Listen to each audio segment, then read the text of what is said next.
Hello, hello. Whoa. My good sir, it's been a moment. Great to see you. Yeah, it's been. I didn't realize that I switched the screens and I'm live, but yeah, no, it's been a bit. You've been traveling a lot, which is fun. Yeah, a lot of travel. I'll actually be going back out to California this next week also. One Piece. Oh no, it's a Digimon regional or everything but One Piece regional, right? Yep, the all but One Piece regional. Mm-hmm. Let me go ahead and share the stream for everyone in my Discord server. Everyone, tonight's Gundam finals are being streamed here. Okay, so exciting things though. There's a lot of things to actually talk about in terms of like Gundam. Mm-hmm. I don't know if you've been made aware, but they posted rules for best of 3 and sideboards. I did. I am aware of it. I think the conversation becomes: is that going to be? Are we moving to a new standard? Just like because all they did was add the rules. They didn't necessarily change anything, right? Is there a table you'd like to go to right now, or? Honestly, I'm happy with any of these tables. We're going to be in for a really good night. Spoiler chat, I believe every single deck is a different deck in our season finals. Ooh. And I think part of it is because of the best of 3 sideboards being in effect for that. Oh, okay. So tonight will be best of 3 sideboard. And yep. Are we timing them? Yes, they are timed. They are timed. So like just to explain to everybody, like obviously everyone knows what best of 3 entails, but what is the sideboard ruling for Gundam? Yeah, so I guess even just a little bit of backstory for everyone who doesn't know. We've been running Gundam here. This is our 5th season that we are wrapping up. We started all the way in the beta format, so what was that, like about a year and a half at this point? Because we're at the 1-year anniversary for set 5. And players have been saying, like, it was fun to be best of 1 to start, but last season people were really asking, hey, we do the finals as a best of 3. Can we do sideboards? And we just weren't really at a point where I was like, I don't have rules where I feel comfortable enough because Bandai games don't really do sideboards anywhere. Yeah. But literally I said, you know what? We have enough time. I'll announce something. I'll get something written up. And we are going to be doing best of 3 sideboards for season 5 finals like 2 weeks ago. Lo and behold, we get the Bandai document saying this is how to do it. So we're running with it for tonight. But the sideboards for tonight, you have 10 cards to decide. You may choose to swap into your deck in between games. You still have to have a 50-card deck, but you have options to basically give like stronger outs to certain matchups. If you feel like you really need to address greedier matchups, you can put more greed in your sideboard. If you don't want to main deck something for aggro and you want to have an out for it still in games 2 and 3, you can sideboard it still. Cards you'll typically see are like the removal red spells or maybe extra blockers. But tonight's season finale, everyone's basically piloting a unique deck, and it's so exciting to see. Yeah, that's it. I mean, like, are we seeing? And I mean, that's just gonna, like you said, it comes down to like now people can kind of like tune their deck. Like it's twofold, right? Like the sideboard allows you to like, I know I really like this deck, but it has this really bad matchup, but now I can tech for it. But then on top of that, the smaller tournament field, right, where like you can kind of expect who's around, allows you to like, you know, maybe play a greedier deck that you normally wouldn't play because you're just so afraid of aggro or something, right? Yeah, I think the other thing to really point out for our season finals tonight too, it's open information on what people have played in previous WEBCAM locals here. So if you look at each player's history and like, okay, I really want to metagame for tonight's tournament, you can totally do that. It's open information. And some people might have said, you know what, I feel like it's a really comfortable spot to be teching for some of the greedier decks. Not a lot of people in the finals here played a lot of aggro. I think if you consider League Militaire like mid-rangey aggro, there's like a little bit of overlap there. But the average person in tonight's tournament tends to be a little bit more of a late game deck or late game player. Oh, okay. That's that'd be exciting. We got Destiny, we got Neo Zong. I love this Unicorn, like just all the top end that we've kind of missed seeing for a moment just because aggro was everywhere. People are really excited to try out, especially with that sideboard. And it looks like we got League Militaire versus probably the Unicorn deck that you mentioned. I see the white, I see blue and Show of Resolve. And man, we're already going so wide on the League Militaire side. Gonna get the draw from the Victory Gundam, which is honestly like being able to see that card early is just wins you games on its own. Yep. Yes, Thomas. Tonight is best of 3 every single round, so we're going to be seeing a blue-white control deck of some sort against the League Militaire. And it is with a 10-card sideboard as announced. We're basically saying, you know what, these are the top 8 best players I've had this season for WEBCAM locals. Let's give some of these high-skilled players a chance to showcase what they would be doing and how they would be building their decks. Yeah, no, and it kind of like it definitely like the best of 3 sideboard is something the community has been begging for more or less for a while now, and especially I love that the news of it comes now in the middle of like kind of like what most people see as a mediocre set release. No one's really changing their decks around Eternal Nexus, so Eternal Nexus hasn't really performed as well as people really want it, like or at least as a set really should, kind of more reminiscent of set 2 if anything, but now people can just brew again. It's a very thematic deck. That's all it is. It's very thematic. Yeah. You said you're going to California. Will California be best of 3s? We'll have the side events for best of 3s and stuff, or once again, nah? That's actually to be determined. They haven't made the official announcement yet. My guess is this Friday we're going to hear something about whether that's taking effect for every tournament or if it's like only for day 2 top cuts. I see a world you end up getting 2-day Gundam regionals, day 1 Swiss, day 2 top cut, best of 3 sideboard.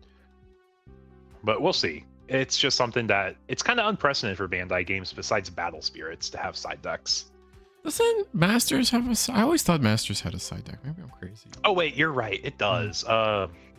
They do siding a little bit different though for Masters because you reveal leaders and then you pre-side. Oh right, because there's still a best of 1 game, but you press pre-side for the leader. Yeah. Which is also what Flesh and Blood does. Yeah, which to be fair, it gives you enough information. You know exactly how you're playing against a certain leader. You know what tools you might need or want. Or you can't really do that in Gundam, right? Like you really don't know what the player is playing until like sometimes turn 1, obviously with certain aggro decks, but it takes a minute to really sometimes see what exact 2 color pairing your opponent is on. So giving that away before the first game could be detrimental. Yeah. And like honestly, for Gundam, if it is best of 1, you don't really have a great way to do pre-siding. Like the one joke my friends have said is like, if you want to do pre-side for a game like Digimon or for Gundam, you just do like a top 5 search like it's a memory boost, and you say that's all the information you get for siding, which 90% of the time it's probably fine for like Digimon. For Gundam, no shot. Even then, yeah, Gundam would not be enough. Like you would have to see like the Victory Gundam to really understand what deck they're playing, because there's a shot that like you just reveal like Rick Diaz, Lifrith, and Flat, Amuro, for example. maybe. Amuro, yeah. Yeah, which like, yeah, not quite super informative there. It's all hypothetical anyways of like if we weren't in the spot we're in tonight. Yeah. So it looks like we did link the Benager with a Unicorn, traded over something, but the board is just so wide. We're maintaining 6 bodies on board, 3 of those being League Militaire, so we're going to get the continuous draw. We really need to answer this Victory Gundam, and soon next we have to answer the V-Dash as well, because that's just going to be so much pressure. We're just going to go in with the... Okay, no, going to hold it back. Yeah, like in this board state, like both decks have good draw engines. Of course, the League Militaire one's more recyclable, more reusable. So getting that Victory Gundam off the board will be a very beneficial like board state to get to. You have to find a way to get around it, and we see the suppression unicorn come down. It's also Ooh. the one where if you use a command, you AP shrink. I believe it's 2 targets by 2. Yep. And we will declare we will block with the Lifrith, no command being used. And I mean, the board isn't scary from an aggressive standpoint from the League Militaire player. It's only really realistically two attackers. The third one potentially being Lifrith. As always, the Pants can't attack shield. So we're not too afraid of losing next turn, especially behind a double blocker, which one would get rested through V-Dash, but I think we'd be fine. And then we're going to actually pair the Akira with the Rick Diaz to attack once again. I guess still trying to attack into V-Dash? Or not V-Dash, Victory. Victory. Yeah, swing, shrink, V-Dash, so it lives, and if you get rid of a Lifrith, that's fine, your guy lives. The only annoying thing is you have the Pants on the board, and Pants have the ability to actually trade up. Mm-hmm, yeah. Because, like, Pants are basically free economy in this deck. You just make so many of them, you don't mind using it as an effective ping one, right?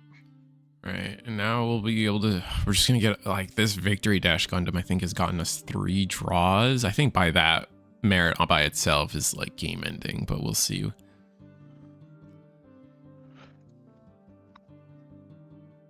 right, so what is our plan? I mean, we just got a library of Alexandria's of a hand right now. We're going to rest 3. It's going to be a show of resolve. We're just going to increase that hand size while we haven't even lost our EX base. We have the time to just take things slow, force our opponent to increase the pace of the game, because on this board state we're the winner. Yeah, we're pretty comfy here. Mm-hmm. Yep. Hi Ollie, how you doing, man? Yes, also hyped for tonight's finals. Thank you so much for joining us. I know it's always a blast watching and having y'all interact with streams. Is that really underneath the RX there? I think it is. I think it is, unfortunately. So even with all these draws, still not able to find like just kind of a better route. I mean, the good thing here is your Pants have 2 damage now, so you actually get some really clean trades. Oh yeah, actually no, you're right. I forgot about that. We're gonna be able to clear the Unicorn and the Rick Diaz with just Pants tokens, but I mean, that does give up our three League Militaire on board. So hopefully we do have a replacement for that coming up. Yeah, so now we're just putting them in an awkward spot of like, okay, are you blocking or are you letting it through also? Because I'm about to wreak havoc with my Pants. Yeah, and there we are. Pants going in. Trade to Rick Diaz or the Unicorn. Both are valid. Block comes through, checks out. The second one will go in as well. Probably, honestly, I wouldn't be. I think we just go for Rick Diaz. Oh, was it Kind-hearted? Kind-hearted to I minus. think it's just a... Oh yeah, because we have the Unicorn. Yep. The Unicorn now allows us to actually trigger and minus the AP of the Pants token, so no damage is dealt, which is huge. I totally forgot the Unicorn was on that board. I was like, kind-hearted. I guess you just want to draw to make sure you get it before the turn ends. No, we actually have a little bit more application than that. And V-Dash will go in and clear whatever it needs to clear, but it will be a trade, I think. V-Dash has, what, 5 HP, and both units are at least 5 attack. Yeah, the other thing is, like, even if he AP minused it, it doesn't matter. It's going to get the trade-off still, just for the fact that RX is on that side. They only had 2 HP left, but we get Bonager off of life, which is a huge boost for card economy after watching the Victory Gundam really farm value. Yeah, absolutely.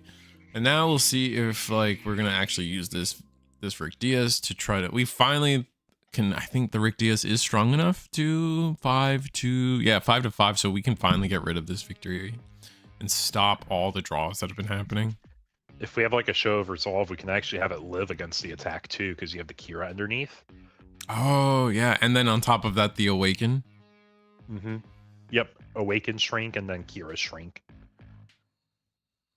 But for all I think we have 27 y'all watching tonight's stream. Welcome. Hope you guys are enjoying the gameplay. We are in round 1 of our season finals, showing off Unicorn against the League Militaire round 1. We have a 10-card sideboard these players have access to in between each game. So if you see them swapping cards out after game 1 concludes, that is what they're doing. They are making their deck more favorable into the matchup they're going against right now. And so we're going to make our first move from the Unicorn side. We're going to get that vanilla with the Benager. Benager is when Link draw a card. Yeah, so we're going to be able to self-replace. Unfortunately, not under any kind of... It's just another vanilla Unicorn for the most part, right? Like, so... They got good stats, though. That's true. And we're going for the trade here, so to maintain bodies. I mean, we're also trying to live, too. That's our other problem. We have to make sure we live. Yeah. And rest 2 for Rick Diaz, and then leaving 1 open for potentially Probably a command. Like a kind-hearted, unforeseen, naval, something like that. Just something to respect the RX on board. And we're not going to go too greedy. We have 2 blockers here. If they want to play something a little bit more aggressive, they're totally welcome to do that. But I think this is a part where Unicorn can start running away. They have much better late game than League Militaire does. Absolutely, and we've lost so many of our League Military units, but we have drawn a lot of cards. We can rebuild. We're going to see, I imagine we see Uso paired to this replacement Victory Gundam. But we need 3 units. Oh, base. Okay. That gets you 1 unit because you got a League Military body on board. Now, if you get the Uso, you get the second, which gets your 3 or more condition. And would be able to just kind of draw out. And I think with that rested of 1, yeah, there we go. We're back up to 3. And I think I see no reason for us to... I mean, we got to be a little careful. We can swing Victory Gundam, but the Rick Diaz is just free to block and get rid of it. But we at least all guarantee ourselves to draw 1 card and get rid of it. We will block with Rick Diaz. Do we have any commands? No, just going to let it all through. Yeah, he said, you know what? That Rick Diaz, sure, I got 1 trade earlier in the game, but I got to draw off of this Link pair, so it feels a lot more fair of a trade. But card economy-wise, I think the Rick Diaz got 3 cards, and it took them 2 cards, I guess 3 cards to remove it. But you drew a card, so it's technically 2 cards, right? Yeah, it's a little weird. And we are going to end the turn with a show of resolve. Are we going to attack with the RX-78? I imagine not. I think we're in a position we're a little scared to do so. Plus the aura buff, giving the parts the +1 might be something worth maintaining. Yeah. Not gonna lie, you're hyped for GDO5, but gotta focus on this tournament. Honestly, man, GDO5, it's so close. We're like 2 weeks away from the set coming out, the 1-year anniversary of Gundam set. Yeah. Crazy to think about. It's the first set where you'll see block 2 cards being printed. Yeah, that's true. Which is the big checkpoint, just saying, hey, we've made it through 1 whole year of card design. And we actually had a swing at the RX here, blocked and repaired. Just said, you know what, this RX, he does his job if he takes a card off the board. Going face is what I want, but you're not going to let me, so I'm going to take as much cards off the board as possible and just try to widen the gap between finding a lethal scenario and just me pushing damage. So many cards in hand, man, from the... Oh, no, that was just trash. Okay, I was going to say, wait. Yeah, I was going to say, they both do have very fair hand sizes. Like, tonight is like all about tempo and playing greedy, I feel. I see. All right, well, we got a full turn ahead of us. Hopefully we have something to deal with the RX-78. Awaken just hasn't gotten... Other than that 1 trade up we were able to do against the parts token, haven't really seen too much out of this Awakened, especially with suppression. Maybe we can finally... Is there a word we kind of go for 3 damage on the shields right now since we have it? You could, but it really depends what's in the hand, because you have to start answering the RX at least. That's fair. You can let the pants parts do whatever, but you really want to make sure RX gets off the board.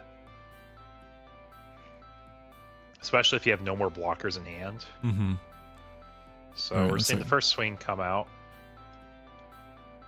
It's going to be RX-78. No commands to trade, just a raw trade. 2 cards for 2.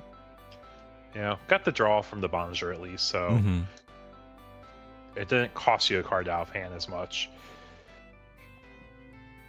Meanwhile, with Pokemon 3rd anniversary, yeah, those pre-orders are going crazy. Like, we get so many phone calls at the shop for are we selling it? What's our plans? And it's so far out. It's ridiculous how much people are jonesing for the 30th anniversary stuff for Pokemon.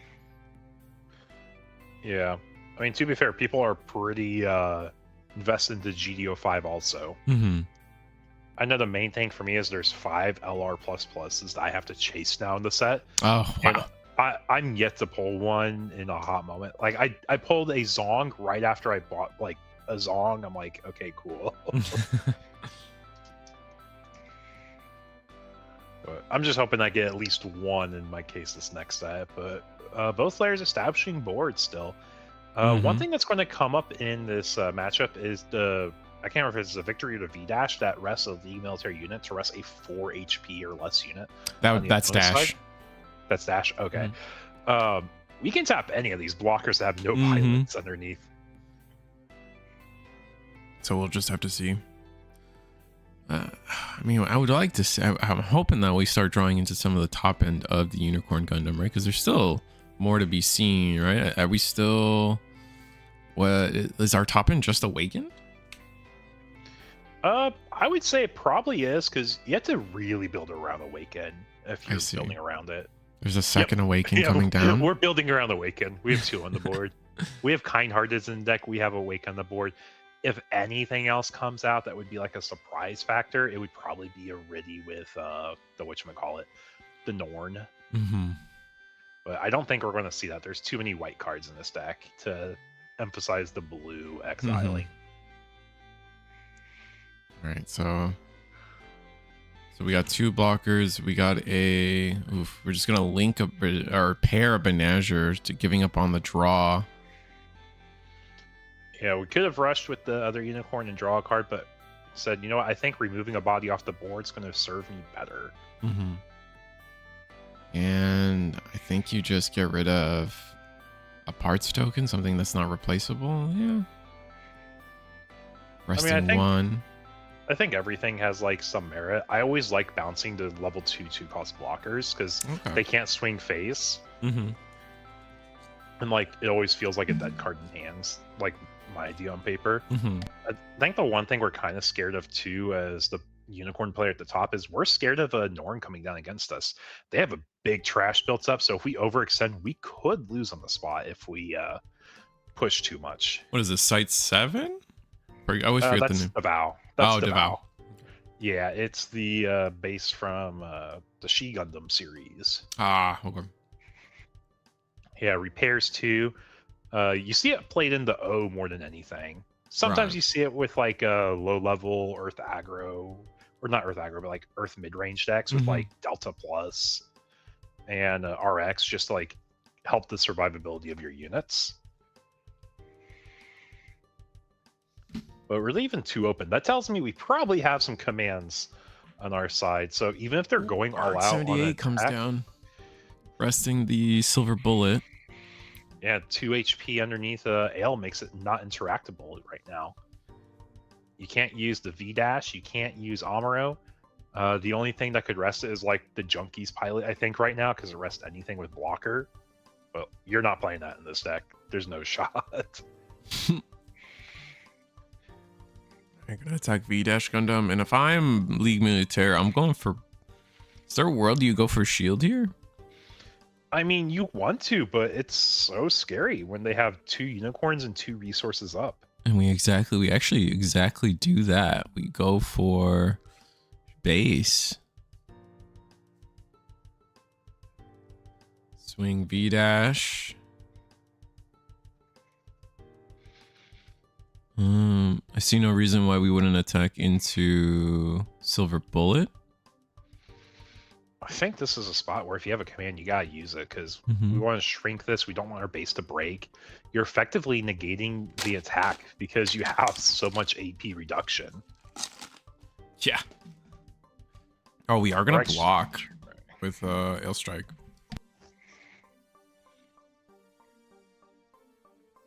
Yeah, we're taking 5 because the RX math on the board. Okay, so we must be saving this for like lethal scenarios. Yeah, I think we're trying to protect our units. We're trying to work our way around the board to where we don't need to worry about losing our body. Because I think if we have a link pair, we can win on the crackback.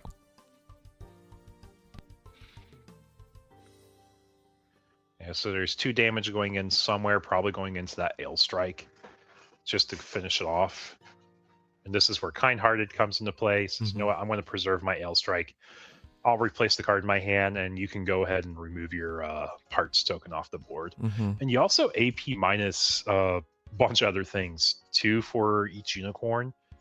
So no idea where it's going exactly, but yeah, we're going to trade the Zelote in, or attempt to now. So there's a lot of math spread out somewhere here. A little hard because we don't have the audio on to figure out where it actually is going. Yeah. Do we have another command? Or do we just have to give this up? We might even be thinking of like, hey, let's just get rid of it. Body for body, that's fine. Yeah, but you want to feel like you're coming ahead and winning. I mean, to be fair, we got 2 for 2 with the Ale there. We technically count a token also, but I don't really count those tokens as like a real body in this matchup. You just make so many of them. It's not really like you're losing on something.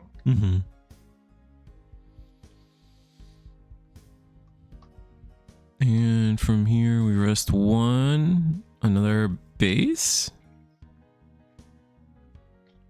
It is another base. Yep, so we're going to play a base, grab a life, make a parts token because we got victory still on the board. Maybe I'm incorrect, but does that mean we have 4 shields left? Yes, because our shields have only been removed by the 2 bases we've played. So if we only have 4 shields left, a link pair wins us the game if we don't deal with the silver bullet. That is true. Now, both the unicorns have suppression, so as long as we have a link pair that's able to do 5 damage, and we are going to get rid of the silver bullet, chuck some damage at the RX-78.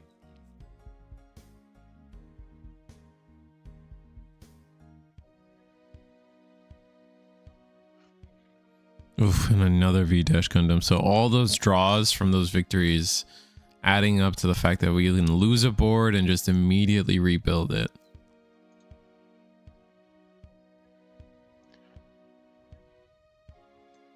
Yeah. I think our unicorn player is in a good spot. I think our League Military player is also in a good spot. Like, honestly, both players are playing very well, and they're addressing, hey, this is the problem. This is why I need to remove off the board in order to survive and have another turn, or to really give myself a chance to tempo into this game still. Yep, and there's our show. We're going to proc an AP -2. And just get rid of RX-78, maybe? Or are we going for victory? Not sure from lack of audio, but whatever he starts swinging into. I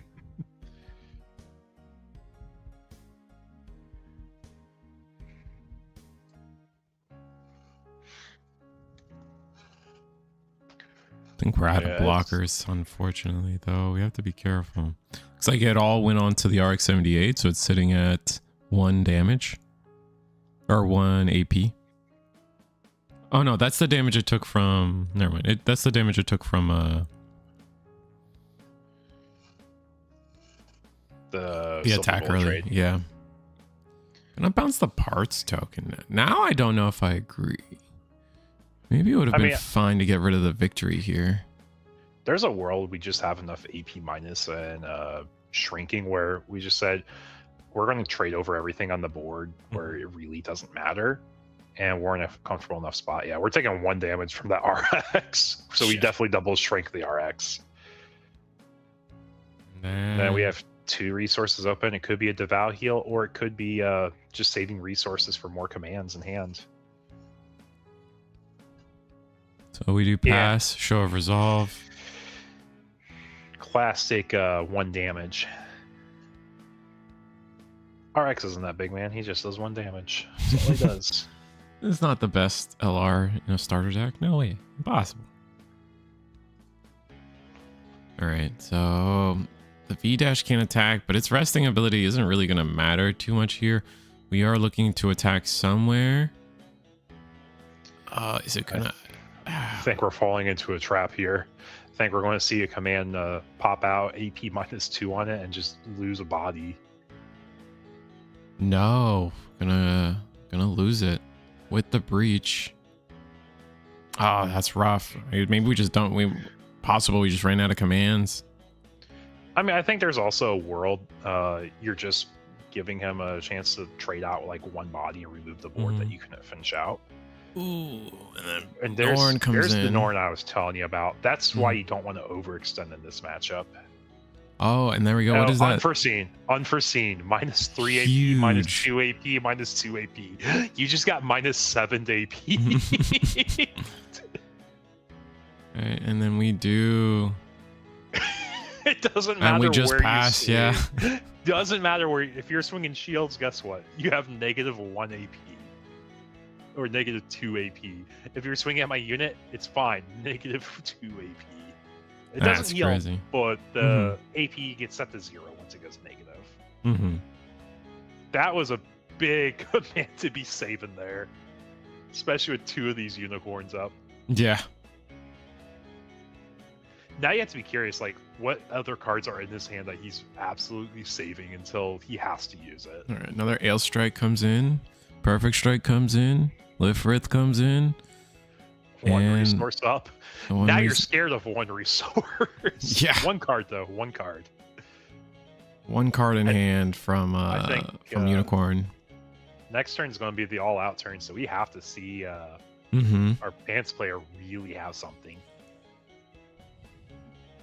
Like, your opening play of Swinging Face, AP -1 to everything on the board, Exile Restands, like, always like a safe opener to test if they have anything in hand. But they may not even reveal anything. And there's also a part, because we are playing best of 3 sideboards tonight, that if you think you have no outs to winning, you just scoop the game up here and go to game 2, yeah. Go to game 2, sideboard, conceal like the rest of your deck, because your opponent won't know what you're playing necessarily. And I mean, if you're... It's going to come down to what's left in the hand from League Militaire. They drew a lot of cards, but it seems like they just don't have the cards they're hoping for. Like, I guess we, just start with an attack, see where it goes. It's a freedom. Rest, banish 3. Restand, but can't attack face. Correct. And that's what I was saying. Like, we're just kind of doing a test to see what all there is. Well, this is kind of smart. I like this in the sense of, like, 4 and 3 shields are the same now when you're facing 2 suppression. Especially when the board's just this massive and you have to be going for game. All right, victory. Got exactly 6 resources left. So, like, you could have, like, an Uso here for a link, an Amuro link, but you're not winning the game off of that. Yeah, we have to see. You're gonna unrest the one that we tried to rest for something. I think it must be an Uso. We're gonna give AP minus to a unicorn from our base here, Industrial 7.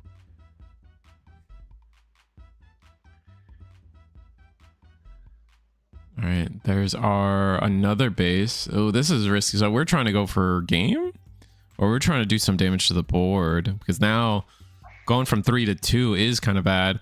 We are going to go and get the Uso link pair, so we should get 2 Pants tokens down on the board to get the card draw from the attack.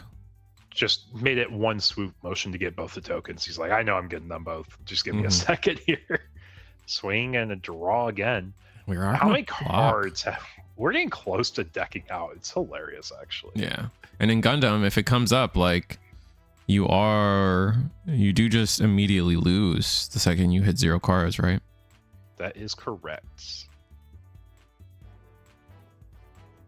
Do we have the Core Fighter? A Core Fighter would be nasty.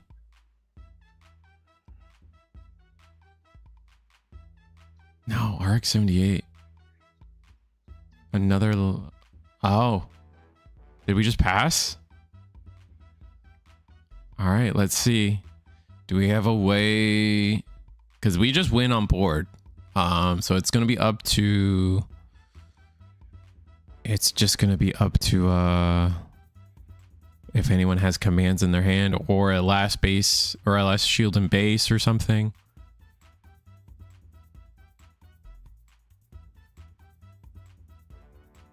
And I'm pulling up our tiebreakers because we're playing best of 3 tonight. Our tiebreakers are a little bit different for our players. Gonna do 4. Oh, that's 5 damage to the bit there. Rest 2, and that's it. Suppression gets us the game. We had another Uso, but no blockers left. We were looking for... unfortunate. Able to just stall out long enough with those commands and double awaken on board is kind of wild. Oh, that was a really good game.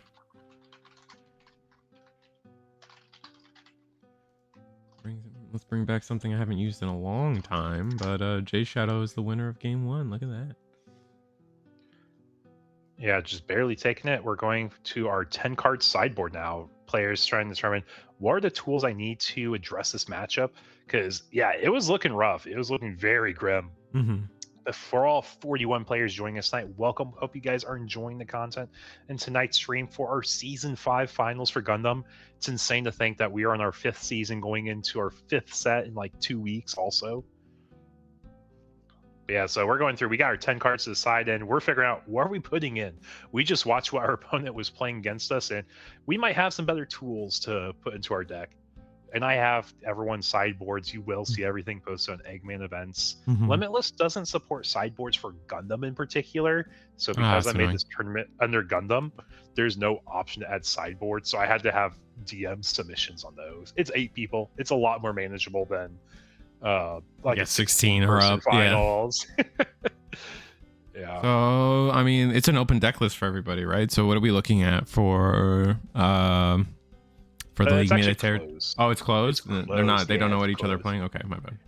Well, they know the decks, but you have to side base off of what you've seen. And my goal is to emulate like a Bandai regional to the best of my ability. Ah, okay, yeah. So like, if this was being implemented, this is what the players are to expect and kind of see and prepare with. Yeah, like everything will be open after the tournament in case you guys are curious what these players chose for their side deck cards and their main deck cards will be available after. Oh, we don't have the extra sleeves for our sideboard, buddy. Nah, but I don't think either player does. Yeah, that's what I'm saying. To be fair, this is new for Bandai games, so yeah. No, people weren't prepared for the sideboard sleeves. It's so unfortunate.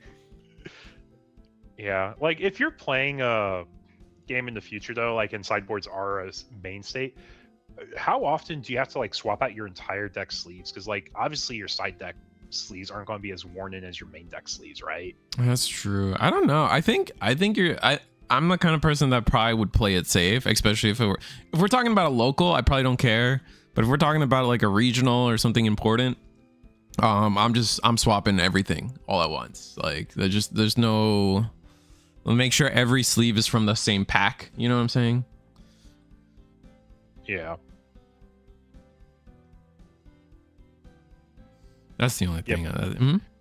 Oh, by the way, chat, we do allow proxies here at the Eagle's Nest in case you guys are like, he has a red card back. That means it can't be in the main deck, right? He has proxies. It's okay. Yeah. I feel like we get other webcam tournaments in trouble because we're so liberal with our proxies that we allow. Because then they go into other tournaments and assume that like they have the same rules, and they're just like, no, damn you, Eagle's Nest. Yeah, it's just something that we decided a long time ago. It's for maximum accessibility to get players the most fair chance of getting into the game, not gatekeeping them in terms of like high dollar cards. Like Digimon has some really bad times where promos are like $100, you know? Yeah. Luckily Gundam has not had that yet. Like, do we even have promo? I don't even think we have promos in Gundam. Nothing that's functional, promo wise. Oh, okay. Yeah, like we have promo bases, which are like just special alt arts. Yeah, alt arts for the EX and the like resources and the bases, but nothing like. I see what you're saying. Yeah. That's pretty cool. I given the history of all the other Bandai card games, that's kind of impressive. Yeah, but our player's just finishing sighting out here, so we're going into game 2. Zimzam will choose who goes first, second, going into this next game. So we got our sideboards. We're feeling a little bit more confident in this matchup, if I had to imagine now. Are we making a last second swap? Yeah, we're making a last second swap on the card. Yeah. We're probably overthinking. I mean, this is the first time we've probably ever had to functionally do this in Gundam, so they're probably just second guessing themselves a lot. And I always like to me, there's always like people that argue it's like, oh, I don't like sideboard. I think it takes away from deck building skill and all this. And I'm like, I've just for the longest time have believed the opposite, that like sideboarding only increases the amount of choices that you can make for your deck, and therefore like it increases the skill, because you have more decisions to make. Every card is essentially a decision you have to make for and now you have to swap them in and out. Like, what do you take out? Right, like that is another like that is something that like to this day I think like the big games like Yu-Gi-Oh, like the average player doesn't know like what should I take out to put in for my sideboard. Everyone knows about the sideboard, but no one knows how to use it. Yeah, I think there's a little bit of like back and forth conversation to have about like, does it really limit your deck building? Are you a better deck builder if you don't need one? It really matters on the game. Like if you're talking about Pokemon TCG, you have a 60 card deck, so you have 10 more slots of like wiggle room, and you have direct tutoring in that game. You don't have direct tutoring in Gundam, right? So it does matter about your deck space a little bit more, and having your one of choices that you could like easily side deck. If you're playing a game that can tutor, it's a lot easier. You find your one of, it's cool. In this game, like you're doing it for consistency, because you play 4-ofs because you want to see it in certain matchups, right? And you just can't tech for like an aggro matchup and a control matchup at the same time. It's not really possible for most decks. No, I agree. No, 100% I agree. Like and I think Pokemon has a side deck, right? And it's because there's so many like silver bullet cards in that game. No, they don't have side decking. Oh, okay. It's because they have 60 card decks and you can tutor one ofs like it's no tomorrow. Like, got you. So you can play a one of item and it's fine. Like it's your spicy tech because you have a comfortable amount of space in the deck and it's not hard to find. Because like you can look for a single Pokemon pretty easily. You can look for a single item pretty easily. You got supporters that will help you dig directly for that card. Like the whole reason you're side decking in Gundam is because you want consistency in another matchup rather than like a super silver bullet one of card that changes the name of the game that you can see every single game, you know? No, it makes sense to me. I don't know if I'm rambling too much or... No, I get it. No, I got it. Players are just getting started for their game too and just going through the motions over some setup, overflowing some blockers. Nothing crazy. Yeah, but conversation point we haven't really had tonight. What did our players play to get their invites? Zimzam and Jushadow both started playing towards the end of Season 5, actually. Oh, okay. Wow. So they saw a lot of success and to get to the top 8 that fast. Yeah, Jushadow and Zimzam are actually our 7th and 8th place people at the end of season points. Jushadow started playing... He played in the first MSA tournament, and because of that, it seemed like he started picking up the webcams and saying, you know what, I'm enjoying it, let's push into the game. But he played a lot of Blue-White the O to get his invite. So watching Jushadow play Unicorn kind of makes sense. It's right up his alley, right? Yeah, no, that makes sense. Zam, on the other hand, League Militaire all the way. Oh, it's a good deck. I honestly though I do think that like League Militaire is a deck that takes a lot of practice to do well with. I think that deck has a lot of like resource management that I think matters a lot, and there's a lot of deck decisions as well. Like, do we run the core fighter? Do we like? There's so many side pieces to that engine that I don't know. I always find in League Militaire interesting to do a deck check on essentially. Yeah, but Table 1 and Table 2 have both concluded already. In case you guys aren't keeping up with the bracket for tonight's tournament, table 1 was a matchup between. Close my tab. I believe that one was Bao Now, one of our Brazilian players, against Gecko Killer. Gecko Killer is a player played almost exclusively Blurple IBO Rush, and he just got knocked out by Bao Now. Bao Now played a variety of decks, but in case you don't remember, when Clan won the regional in South America, Bao Now was actually the other person undefeated at that table that lost to him in the finals on Wing. Oh, wow. And it's something we emphasize a lot in our Digimon community, but we have a really strong player base here for Gundam as well. Yeah, no, I mean, I think it just goes to show the more you practice and the more like, because I feel like you have to be like there's a difference between just going to my locals and playing and like going out of your way to play at a webcam. And if you're playing in a webcam tournament, it's because you care. You care about the game that little bit more to get better at it. And when you're in an environment where everyone's mindset is like that, you're just going to naturally just get better at this game. Yeah, like I remember when Set 4 came out, it was really exciting because people were playing a lot of different things. People were playing Neo Zong, and like Neo Zong took over like the first 2 or 3 tournaments in that first 2-week span. And I remember that card got bought out because it's like we watched it win the Eggman triple box event, we watched it win the Eagles Nest event, and we watched it win the Eagles Nest event again, and everyone was going crazy over it. And now it's like it's there, but it's not like overwhelming. Right. To answer our chat though, how's Barbados doing tonight? I believe all of our IBO players have been knocked out now. Yeah. So no more Blurple tonight, chat. Yeah, which Barbados in the meta so far has only been part of aggro decks, and like that has been they've seen a lot of success, but I wouldn't think there's like, I wouldn't call it like a pure, like there is no pure IBO deck, right? Like no one's really using Lupus in all its forms. It's really just Adept and then like first form, right? And then pairing Mikazuki with that. Yeah, like technically Lupus is more of a pure IBO deck. Just because you have whatchamacallit, excuse me, so many Tekkaden and Teiwaz units just for the names and traits to exile for the ping 2 effect. Our table 3 also concluded their match. They just finished going 2-1, so we're actually watching probably the grindiest matchup, which makes sense. They're both blue-white players. Yeah. We're not going to discredit that aspect, but Ladingo getting knocked out with 1 win, so it was a close one at least. What did he get his invite with this season? I remember seeing the name pop up towards the end also. He was our 5th place finisher, and he was playing Neo Zong pretty religiously towards the end of the season, actually. 3 weeks in a row he got points, and that's how he got his invite. Nice.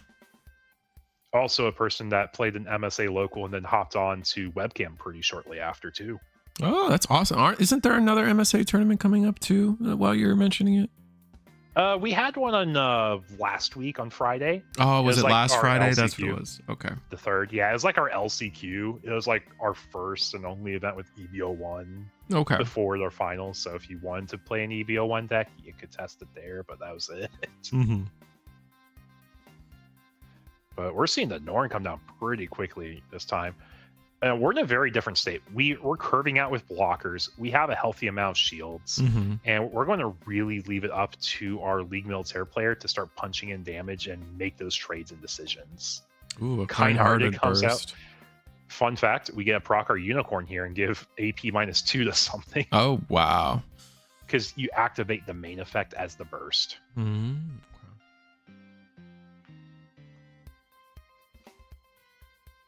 All right, so for here, what ends up happening is, I mean, I don't think we were going to attack again. I mean, the RX-78 might have gone in, but I think now that definitely slams the door on that.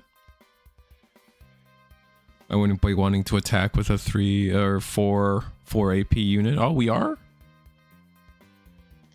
It's like we are going to go ahead and attack with a 4 AP unit. I mean, is there a reason not to block with the AL strike? Or does the unicorn not trigger there? Or maybe we placed the -2 somewhere else. I'm not sure where it was placed. But going back to some of our chat questions, because there's a lot of things to talk about. We talked about best of 3 and sideboarding. Talked about set 5 coming out soon. talk about sideboarding as a whole. You think green white's going to be a problem with sideboarding the builds overall? Pretty solid sideboard, specializes more for different matchups. So, Martine, I do agree. I think Wing has an easy sideboard to build, but I don't think it's necessarily like the best deck because you can get out greeted by non-blocker decks. Yeah. Like we've seen Neozong, like white-red decks. Like the more top end you play, the better you are against Wing, and they don't have to be blockers you play. Yeah, Wing Zero is not the best top end card anymore as it used to be in sets 1 and 2, right? Like, I mean, Neo's young. Like, there's still nothing that I think the Wing deck has an answer to when it comes to Neo's young, and that thing just ends games if you let the game go that long, right? I would also say, like, very confidently, like Destiny should have a pretty solid matchup into it. Like, sure, your blockers get pinged down by Wing Zero. Like, that's the only unit you're really scared of getting pinged. You play Silver Bullets a lot of the time, and you just get recur more pieces from your trash. When you recur more from your trash, you don't really care about like card economy, and you have a lot of good top end. And Destiny is getting a couple of new cards in the future, right? We're getting the First Strike, the one of the few cards that actually has innate First Strike. Destiny coming in along with the other Ale Strike that it's allowing you to recover pilots. It's going to allow you to recover Shin, which is a big deal for that deck, I feel.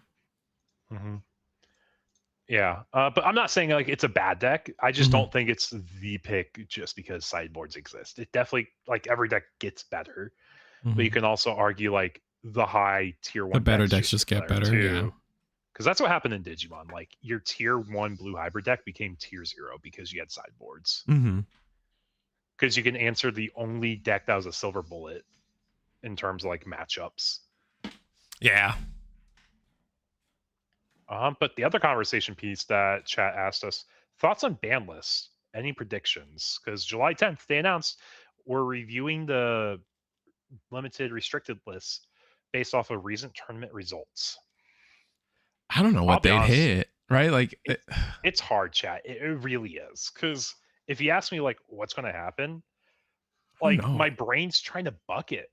And, like, yes, our goal obviously is to make sure set 5's a home run. We address a boring format, and we really shake it up as much as possible.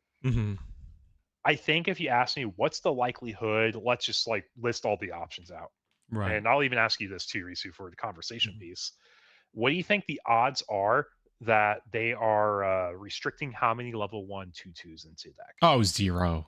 They're not doing that. They're like, as much as that sounds cool to people like as a conversation piece or like a thing that Gundam can do, that feels a little too like, and it's not like other games don't do it, right? Like even like, you know, a game like Cookie Run, you can only have 16 flips in your deck.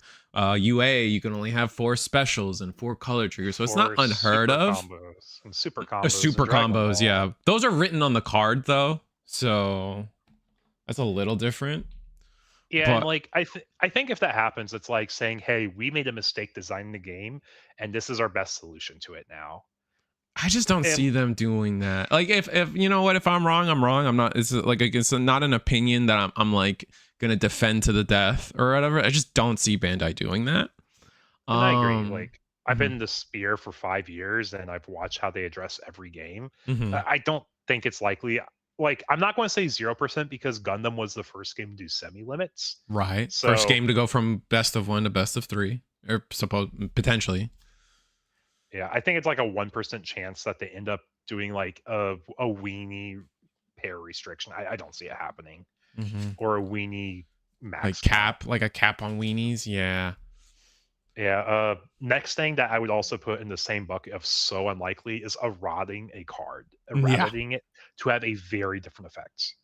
No, I don't. That is just not Bandai's MO. The closest thing we've seen Bandai do is ban the card and then re-release a promo that mirrors the card in some way, and you a la the like One Piece leaders. Yeah, the promo retrains. It's because like if you ban the leader, they want to keep the spirit of the deck alive in some way, shape, or form. Which that makes sense for why they're doing it, but it's not an errata to a card. Like, it's a functionally unique card. But so then realistically, if they are going to hit something on the ban list, what would it be? And I really, I don't. I always, when the ban list comes up, when a ban list season comes up, I always mention to people that there are two types of bans. There are meta defining problematic, like the format's on fire and we need to save the format bans, like a la, like, let's say there's a tier 0 deck. I know there's a lot of Magic the Gathering players out there. Like when Cawblade happened, they banned Jace the Mind Sculptor and Stoneforge Mystic. Like they had a problem in the metagame and they needed to solve it immediately. And that's like the competitive, like, I think it's like the competitive side of a ban list. And then there's the second half where it's like customer satisfaction. And I think we're going to see more customer satisfaction hits from this. I don't have a great example of it, but like Blue Hybrid for Digimon. Blue Hybrid for Digimon. Mm-hmm. That was literally Bandai's response. Why did we hit Blue Hybrid? Players said it wasn't fun. Exactly. That was like their verbatim quote. Or Icefall. Yeah. Icefall specifically. Yeah. It was just like, it's working like we wanted it to. Just players aren't having fun. So let's hit it. So, and what I would say is I don't think there is a meta problem in Gundam this second, but I definitely think there is a customer satisfaction when it comes to aggro. Like no one's happy about aggro right now. So I could see the best I honestly see is them putting like Adept to 1 and then move on. I don't know about you. What do you think? Yeah, so it's kind of going into like the bug of like how they're actually going to solve it. Like we talked about the two things that I don't think are ever happening. Mm-hmm. And I think the two things they could possibly be doing is number one, a pair ban. People are saying pair ban Amuro and Mika. The issue is like Amuro Char becomes a problem for aggro then. Mm-hmm.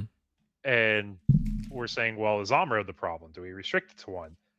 And that kind of goes into my second bucket mindset of like, yeah, you could put Amuro to 1 and you could put Adept to 1. I think those are fair hits and restrictions. Mm-hmm. And everyone always says, but they have SPs. Like next set, Amuro's getting an SP. He has a Nats winner card or participation card. And Adept has an SP. I'll be honest with y'all. That's never stopped Bandai. We're not worried about our set 4 sale or set 3 sales for the Adept SPs. Set 4. Yeah. Anymore. Set 4 is already sailed off. So if we hit Adept, Bandai's not going to be worried about that. And maybe a little bit more for Amuro. But like, I don't really see it being an issue.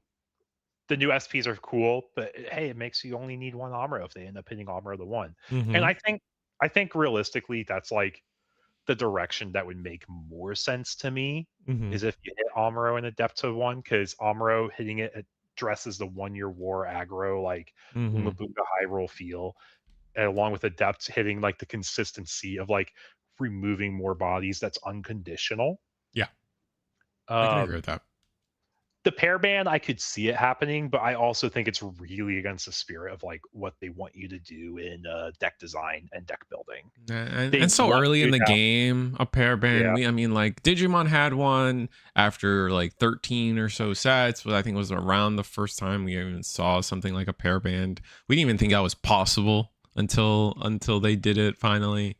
And then I think One Piece got its first one recently. Not recently, but I think at the end of last year is when we got the Luffy leader Big Mom stuff pair ban, and that took them over 10 sets to get to or something like that. Yeah. But like it's just for conversation pieces though, chat. Like I'm not saying that's firmly what's happening, but just based on my personal experience of Bandai, they don't mind having Saki one-ofs, especially Digimon. They have so many Saki one-of cards. That's like, I agree. It feels bad. I don't like it. I'd rather them be bans than restricted to 1. But I just think that's the philosophy they'll go. I think they'll just hit like 1 or 2 cards to 1. They really don't like doing nuclear ban lists. That's another thing we haven't really talked about. It's like, are these ban lists hitting like 20 cards? Like, no, that's not happening. Or are you hitting like 1 or 2 cards?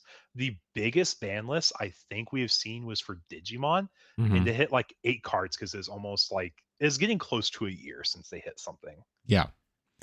But like, and yeah, like these are, I don't even think we've like really discussed our what like our personal opinions are yet. Like we're just kind of explaining to you guys how Bandai tends to handle this. Like, I like based on like history and how we feel, we both work like internally a little bit, and just see how things kind of resolve from that way. And it's just like we're just giving you guys kind of facts before we give you our opinion. Because like honestly, there's a part of me that's like I'm kind of shocked a ban list is even coming. I don't know about you, Eagle. It's a little shocking, but I think it makes sense. They just want to make sure everything feels like it's set up for year 2 to go super well. I guess that makes sense. Yeah, and most of their card games like do get a ban list. Like what we're going. When is the ban list coming out? Like do we have a date? 2 days. Oh, wow, it's in 2 days. That's funny. I wouldn't be surprised if their announcement says there will be a ban list. Come back on this date. like the very Blizzard thing to do. Hey guys, there's going to be an announcement, and then the announcement's like, hey, there's going to be a ban list. What's on it? Find out on this date. Yeah, that's so just confirming funny. there will or will not something be on there. But I mean, to be fair, in their other card games, like you can always expect a mid-year ban list, or I call it there's always like that summer into the start of school ban list, essentially. Like usually hits around that August into September era. Usually either right before what would be the mid-year card fest, or right after the mid-year card fest, and then into what our next ban list would be like in March. That's usually Digimon's route, and we kind of see One Piece follow that same cadence if they do hit stuff. Yeah, but that's just like I threw a little bit more of my personal opinion there when I'm talking like, okay, if I have to do this solution, like this is how I'm probably looking at it. But like that's our experiences in Bandai games, and you got a little bit more, in my opinion, weighed on the different thoughts and likelihoods. I think we said it's like 1 to 0% chance of like eradicating a card. It's a 1 to 0% chance that you're restricting how many weenies or how many blockers you play in a deck. Like it just makes deck building too complex on paper in my mind. It sounds simple, but I just don't think it's what they want to do. I agree. Pair banning, I think it's probably like a 30% chance to see. I don't think it's super unlikely, but I don't think it's going to be their first instinct to do. Restricting cards, I think, is probably like their 65% likely solution. Yep. What the cards are, I genuinely don't know, but Amuro Adept, like I said, are the ones that like just scream at you. Like yeah, the cards I can see happening it with. Looking Riftbound looking like that. Yeah, looking like what? They had like 20 cards banned on like set 2 or something. Oh yeah, I mean, but like again, like when we're talking, like they're just a different company and they do things differently. We're using Bandai history for our facts, I guess. We can always like have conversations about other games too. Here, let me just look up the Riftbound ban list. I also know there's an Infinite that was just like discovered in like set 4 or set 5. I think that yeah, because we just got Vendetta, so there I think some of the new cards are like, oh, look what you can do. I think it has to happen though. You can't just snipe Guntank and call it a day anymore now that you printed another one. That's fair. I don't know. We'll have to see. We'll have to see what they do. I mean, and again, it's not like I'm not sitting here like, oh, they're never gonna do like only 10. They're never gonna do the like you're only allowed 10 blockers in your deck and only 10 2-drops in your deck, like whatever. The numbers don't matter. I'm not like we're not saying that like that's what we want to happen, or you guys are dumb for thinking that. We're just using our experience with Bandai card games to make a conclusion, and then we just think it's probably not gonna happen. If it does, like cool. I'm not gonna be mad if it happens, right? Like I just don't. Whatever, like say la vie, right? Like whatever happens. It's not a big deal. Also, just for reference, Riftbound has 7 banned cards currently, and I think there's supposed to be another one coming up because of like some Infinite. So like 8 cards banned, and they're going into set 5 basically. Set 4. They're going into set 4. Or set 4, yeah. I know we're basically around the same time period, give take. They have bigger sets too. Yeah, I think their sets are 200 card sets or something. Yeah, but I think it's been a fun conversation just talking about Absolutely. that all. I mean, the only reason pair bands even came up is because for Digimon you had an infinite loop that would like skip your opponent's turn, but Right. you couldn't interact against it. Hmm.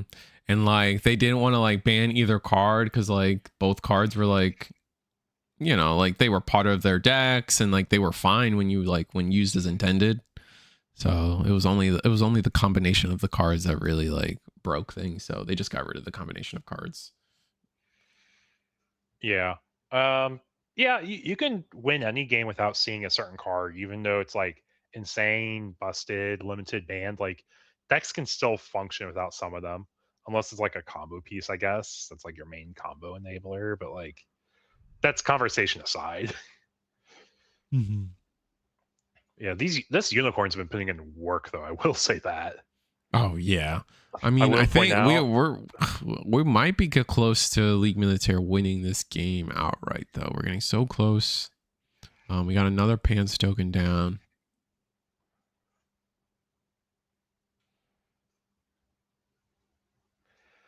I don't think you're wrong, Kyle. Like, I do think having early answers to weenies would be fantastic and ideal, and not just having like the red kill commands and like an Mm-hmm. occasional bounce command. But it really just depends on like Bandai's design philosophy for what they think is healthy and what they want to see.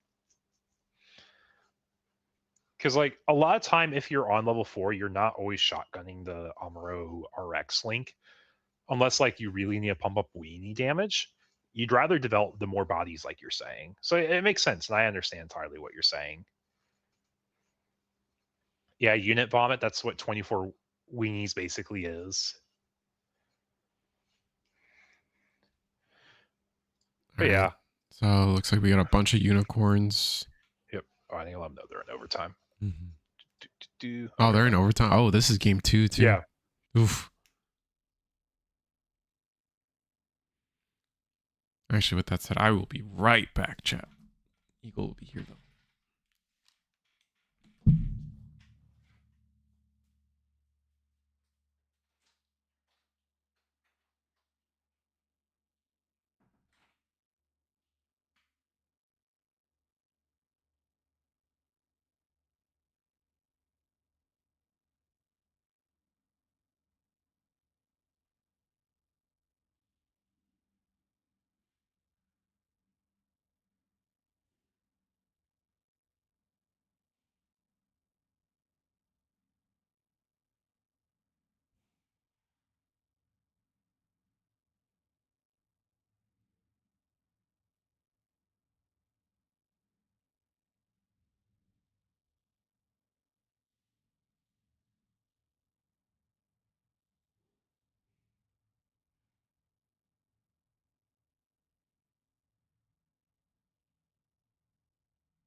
Oh, was Unicorn able to take it there in the final hour?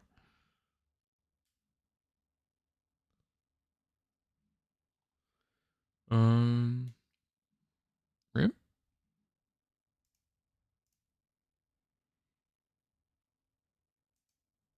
But oh, my music's not playing. Why is my music not playing? What the hell?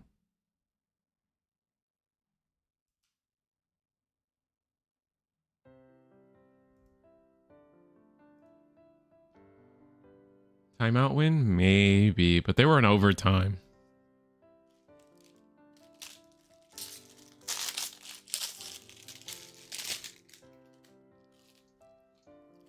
I think Okay. Eagles. You're back. What happened?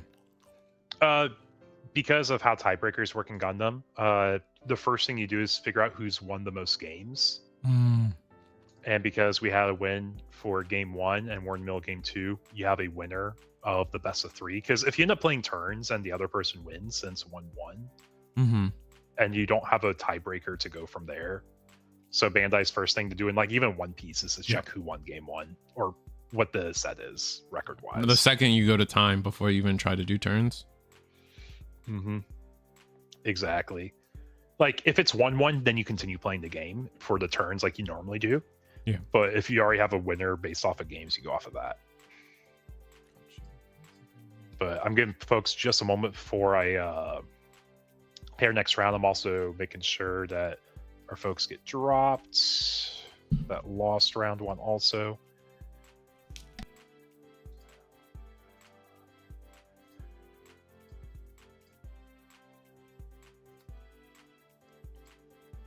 I'm a big fan of Rice Krispie treats, chat. I got chocolate drizzle ones right now. That sounds fantastic, actually.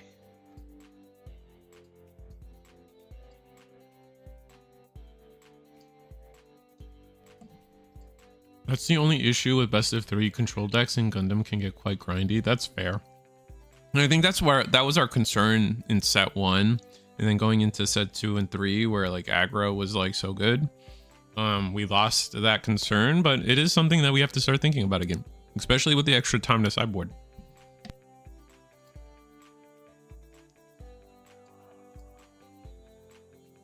Yeah, I was just making sure I had everything done correctly. There's a red overflowing affection. Is that canon? Is that happening? It was just spoiled this morning. Oh.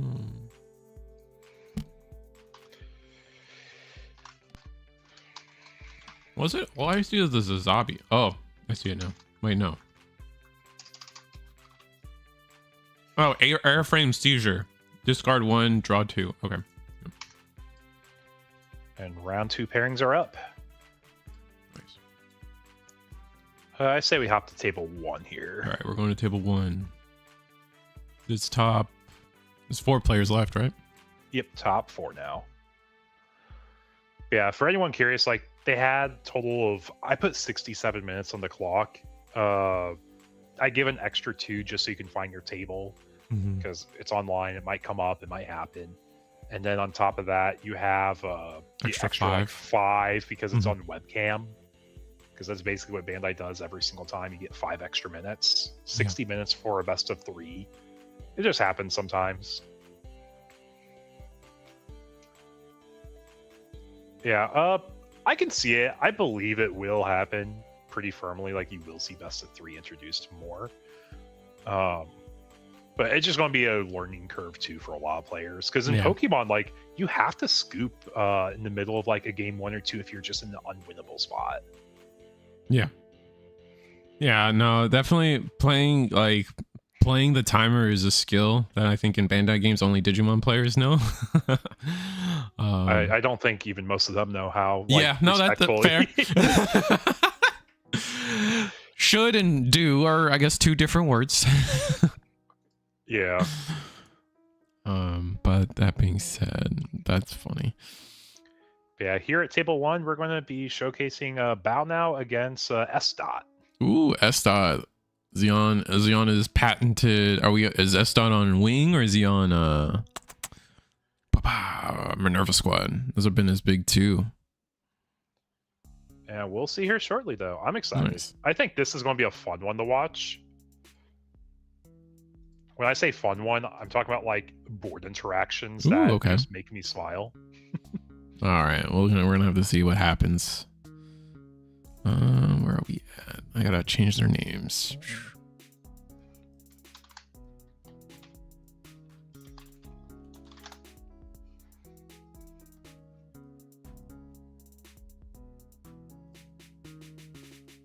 Yeah, I will say also both these players play pretty well paced on top of that, so I'm not super worried about time over time as much, but it's possible.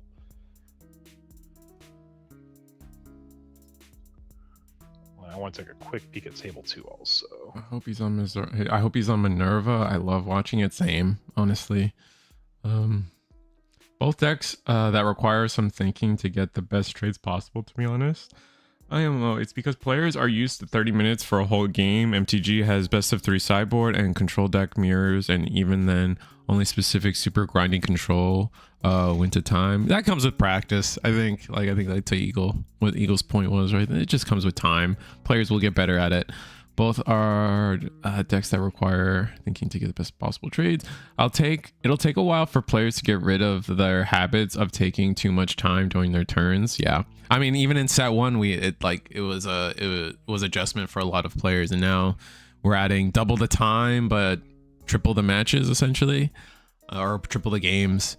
Like, because the thing about card games is you get used to the timer, and then you get used to using the whole timer because there's no reason. If you know what I mean, like, unless like you're like, you know, just sending everything sideways. Like, realistically speaking, if you are given 30 minutes to play one game, there's no reason why you can't take all 30 minutes, right? So you're always going to pace yourself based on using a whole 30-minute timer to you. And I mean, people are just going to get used to it. I think there's a little bit more conversation that really has to go in here. Like, we can call players slow. We can say they need to improve. Yes, there's going to be some of that. But also, a lot of people have to realize this is a lot of people's first TCG. A lot of people coming into Gundam are coming in from like the Gun Plus scene. So when you're watching them come in from the Gun Plus scene, and let's just say this year one was their first year really getting the card games, it's going to be a little bit more. It's going to be a higher barrier for them to get comfortable with. But I think that's why it's actually a really good spot for year two if we are to introduce it. It's something we're going to be seeing more now. Yep, absolutely. Like, going into year two, hey, we gave you a whole year. You kind of got used to the game. You understand maybe some board tempo mechanics. You understand trading a little bit more. So your decision making skills are probably a little bit more honed. Let's introduce best of three, add another layer to the game, and really get you hooked now that you've been playing the game. I'm not sure I want best of three with sideboard for locals, but new types and higher should absolutely be best of three with sideboards. New types being a casual event doesn't make sense to doesn't make sense to me when the prizes are worth $1,000. Yeah, I mean, there is a little bit to be said of, like, it's not Bandai's job to regulate what those cards are worth on the secondhand market, right? Like, I'll never compare. It's not fair to compare Gundam pricing to One Piece pricing, right? Because of their air quotes value they have on the secondary market. You can only just compare it to what you're getting like at face value. But I also agree with you that new types do deserve to be at best of three. Yeah, I mean, the one thing I'm going to say about that also is, like, Bandai does the exact same tournament and pricing structure for every game. Digimon has their equivalent of new type challenges. They're called Evo Cups or Evo Ultimate. Cups. It's Evo Cups. Yeah. It's Evo Cups. Dragon Ball has it. They're called Ultimate Battles. One Piece has it. They're called Treasure Cups. Bandai UA has Rare Battles. Like, they have equivalents of it. Gundam is the most bloated, like, prize, like, priced valued one, and that's just because there's a huge collector market for those winter cards. Yep. It's like, I'm not going to say it's like, oh, it's Bandai's fault. Like, they're just like, we're printing the same cards for all the games and like their closest equivalents.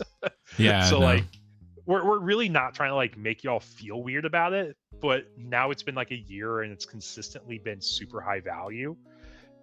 It's probably an okay time to start kicking in and saying, yeah, we can do this if you want to. I mean, places had the option of doing top cut best threes, just because it's not like a regulated event like a store regional is. Store regionals, they have to run explicitly as described. Yeah.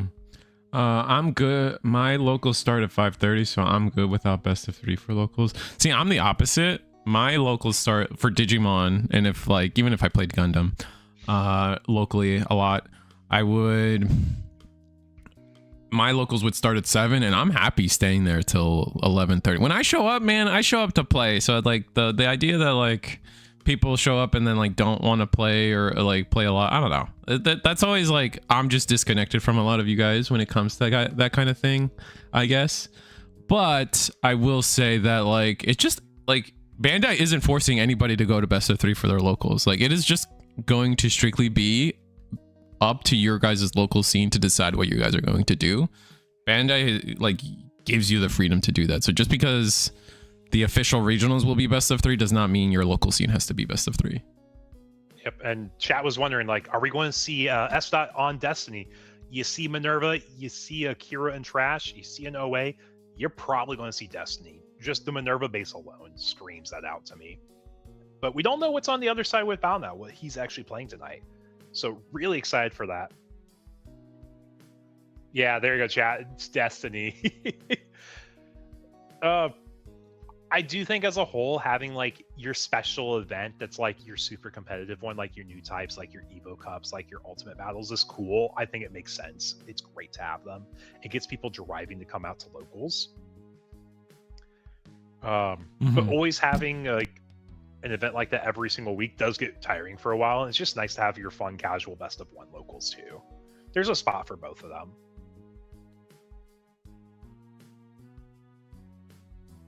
And we're going to start with the Impulse Gundam level 3 2 drop just to get on the board early. Best of 3 for locals would kill or hamper a lot of LGSs. Stores that start at 6 to 7 and close at 9 to 10 means they'll have to start earlier and lose players.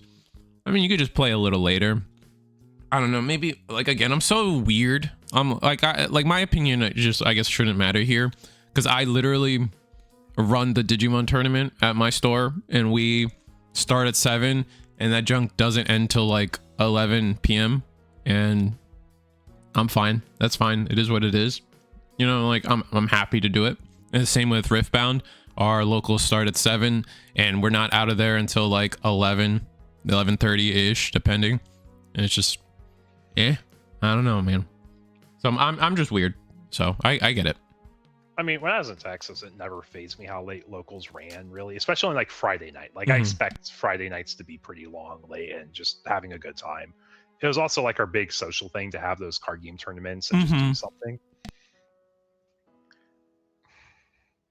But yeah, and just on, you know, like on the flip side, like if you are a smaller store or a store with a lot less space, then yeah, it's going to be a lot harder to like run a best of 3 event where you could be running a best of 1 event for one game and then have your UA locals right after. But if your table space is taken up from your best of 3 Gundams now, maybe you have to let go of your UA locals, or you just have to keep them both best of 1 because you just don't really have the space for it.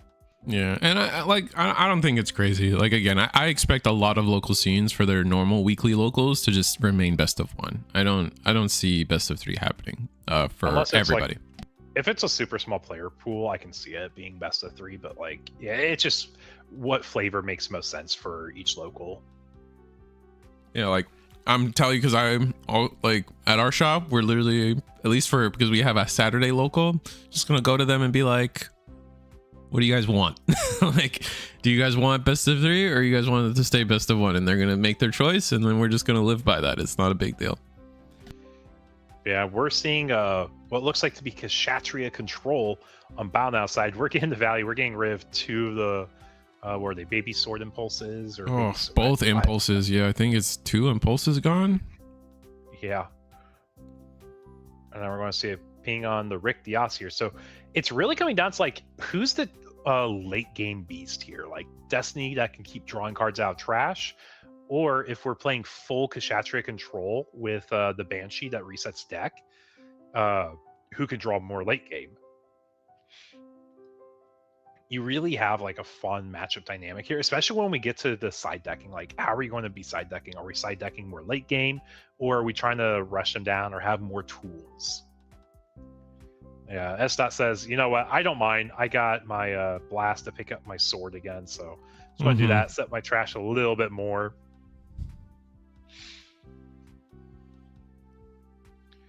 Yeah, but for all 50 of y'all watching stream tonight, I hope you guys are enjoying the gameplay.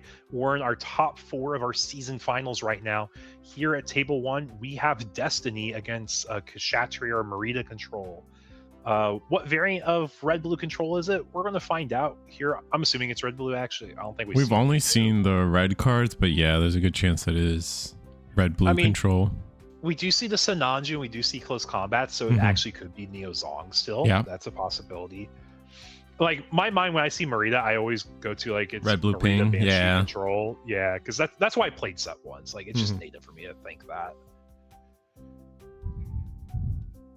But yeah, we'll find out here pretty quickly. Looks like we have another impulse in hand. Is that what it was? It was hard to tell. Just showing what he picked up off of trash. For force. Yeah, it's white red actually. Okay, so I'm glad I corrected myself, chat, so I don't look so silly. Yeah, we got our red Rezel and our silver bullet down now. Silver bullet, I don't think it's going to matter a whole lot in this matchup. You got high maneuver. You don't really have ping damage coming into play. Yeah, we're going to be summoning from trash because we bot decked the. Please correct me. It's sword impulse, right? The three. Oh, this red one is sword impulse. Yeah. Into a Lifrith. Impulse Gundam. Yeah. Okay. Into sword lip. Yeah, no, just so clean. I always get it because there's the strikes, there's the impulses, and then they use pretty much all the same words. So you're just like, ugh. Yeah, we just popped that level 3 or lower from trash. Got board Nice. built while we remove a body of theirs. Like, it just feels good. Mm-hmm. And Like, we're sitting on a pretty think good board too. I think Esta as a whole is in a really good spot. Like, we're pressuring. Yeah. You can show the cards. Like, you can say the names. It's like, which one's that? That's the Blocka. Ah, cool. I know which one that is. This is the guy that taps guys. Ah, I know who he is. Now the question is, do we swing the Diaz? And oh wait, no, we passed turn. Okay, so we're going to 7. This is the first turn we can play a Destiny if we have it, but we don't have anything to play in trash. So maybe we see like attack with sword impulse first, see what happens. Yeah. Yeah, I mean, you're always going to be swinging before you play anything here because, like, you don't have like Amuro interactions you're too worried about. Mm-hmm. Right. But I could see this matchup going either way. If you get a Neo Zong out, you feel pretty good. You technically have the blast and trash you can pick up and play, right? Like, the blast is too much when you play it right on 7, because it's 5 for Destiny, 1 for Shin, and then when you attack, you unrest, so you only have 2 resources. The blast is 3. Okay, but we're just going to play a raw Destiny down with 2 more blockers on the board, another Lifrith on the board, so we have 3 blockers total now. I like this play. Like, even if we have the Shin in hand, this lets us get another blocker down and keep the board kind of big. Kind of a tempo play that you did on stream when you got to be on stream for the Kissimmee Regional. You played your big O right into the next turn where you were able to link pair another O and just have like a crazy board because of it. It's my favorite scene from 00 having 2 O Gundams on the board. Chat, I know, I'm very well aware the O Gundam's not from 00. I just like upsetting people a little bit. Get a little bit of the rage bait. A little bit. That's why it's called 00. You get the 2 O Gundams tapping everything down. Boom, boom, boom. Yeah, that was a fun regional. That guy actually finished like 11th or 7th place. Like, he got his invite from that regional. I was his only loss. Ah, well, I mean, that's good. But him like Chad, I think his name was also Ollie, and it was just like we were checking in each other each round, and like right after that, it was my round 3, which is before lunch break. Mm-hmm. I went against like a Destiny gun. I'm like, okay, Destiny against the O is so bad. Like, you guys are hella heavy on the attack side, so like I can't really get a lot of value. Comes down to like getting Kira's underneath O's. But I think I also burst him like 3 pilots too, so I'm like, yeah, I'm not winning this one. So it looks like we are attacking with Kshatriya and trying to, or we attacked into a Minerva base. Oh no, it's just our turn. Okay. And we have no way to interact with this board. We could, if we have the Shin, we could attack with Destiny and then play anything out. Trash anything. Yeah, we could play the Force Impulse. Looks like we're gonna attack with Rick Diaz first. Trying to see if we bait a block. Interesting. I mean, you're not pinging this with anything on purple side. Like, Amika won't matter here. Oh no, never mind. It's Silver Bullet, yeah. Mm-hmm.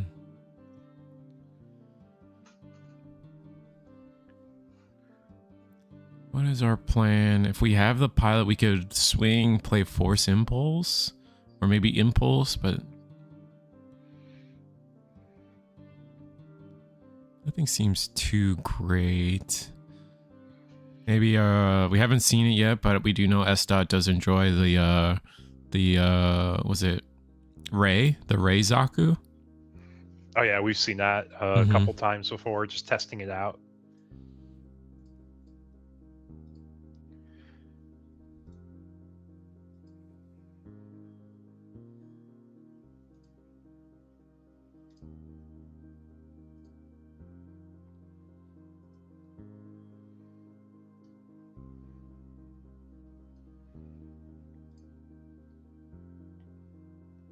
Yeah, it's also possible the sites just don't have pilots. I mean, we had the Merida pretty early for the Neozong side because we were able to ping the 2 Impulse Gundams off the board. But yeah, both of these decks do like playing to late game. The Destiny units having less HP makes me feel like Neozong's in a better spot, but also Destiny could just push face really hard here. Like, this could be a turn where he said, yeah, everything's going face. This is why I don't want best of 3. Yeah, I mean, that's fair. It's also something that we've done for our season finals ever since like Gundam really came out too. It's not something we're doing because they announced the rules. The sideboard is technically something we were going to do for this season. It was very nice the rules came out so I can just follow those as a guideline rather than like kind of makeshifting my own. The Destiny doesn't have to be link paired. It actually just has to be paired. So we do pair it with the Kira. Attacking is a Kshatriya. I think we're trying to decide what we're going to play. Yeah, it's like you're going against a Sinanju. It's kind of awkward. It's like, I think you just play the blocker here. Play the blocker. So you can just, yeah, so you have an easy block into... No, I'm going to go with Force. Oh, do we have a Shin? We've Shin. We can attack Force and then recycle a piece. Or we're going to get the Force Impulse now, so then we can recycle the Destiny later. Yeah, I think that's probably what you're aiming for. Just trying to draw more out of your trash late game. Yeah, like this is also just like something we do to celebrate the end of our season finals. We have 8 players, so we have a little bit more liberty of like making it a more custom event for players. And something I was asked about is like, we want sideboards, best of 3. They love it because the players wanted this. Yeah, and we only have to show 3 rounds also, so like it's not bad now that we have a timer. Shout out to season 1 finals. Yeah. Oh no. Oh, you're all good, mate. You're all good. Yeah, we take no offense. We know you're just yapping as a whole, like saying this is what my locals can look like with 8 people. It takes 3 hours versus like an hour. I get it. It's fine. It makes sense. I can go either way with it. I don't have a whole lot of time, so best of 3 locals would make it hard for me to actually go out moving forward, but I do like it on paper.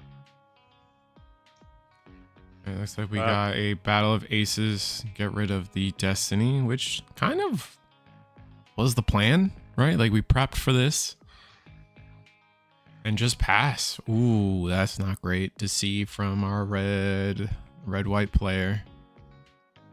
Yeah, I mean, you address the big problem card on the board, you're just going to be eating up some shield damage for a bit now.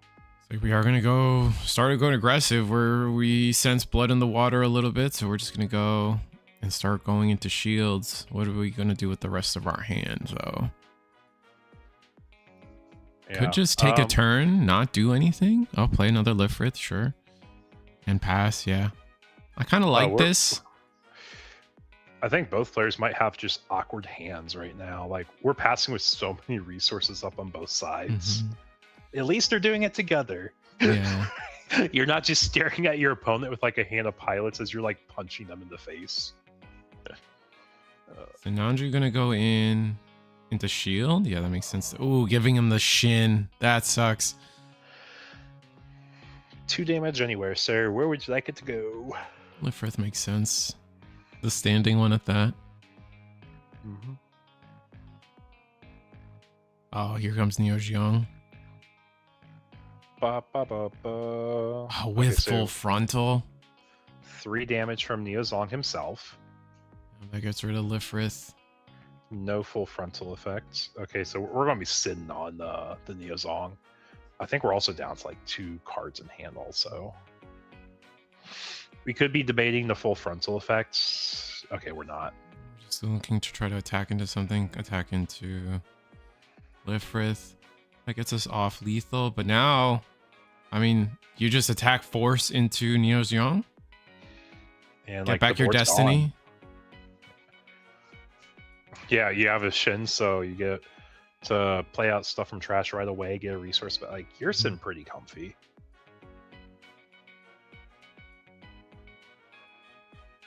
I guess we'll see what they choose, because I think if maybe if I'm correct, no, you cannot. You can play for, you're at 10 resources. You can play for 5, play for 6. Yeah, you could swing this force into the Neo Jiang, which is probably the scariest thing you're looking at, period. So I see that happening every time. And then you can recover your destiny for 6 resources, play the destiny, play the Shin, swing up in the air if you want to swing at the Shinanju or not, but then you could replay the Force Impulse. Oh, but we're gonna go Shin. Why did we need the Shin there? Am I missing something? I guess we did. Oh, the full frontal gives it the extra health, so you needed Shin. Ugh. I'm a fool.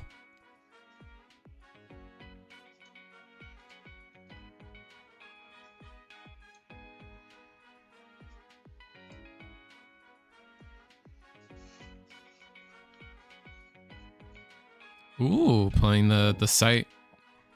Industrial 7. Oh, we're going to give a survivability to our destiny. Oh, wow.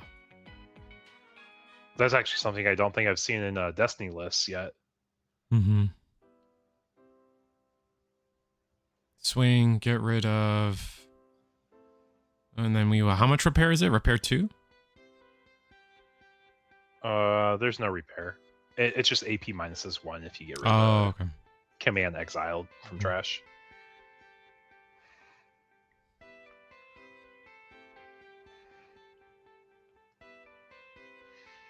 Yeah, but like even if we get another Neo Zong, like it doesn't feel like it's enough here. We got 3 cards in hand. Mm-hmm. Overflowing affection, so we're digging for it. Deeper.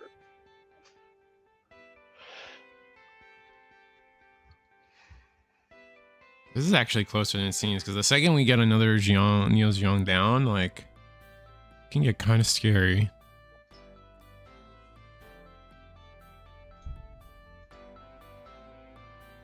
And I do want to point out, both players are playing at a really good pace right now. Like, got 42 minutes left in the round still, and we're getting basically to wrap up a game 1.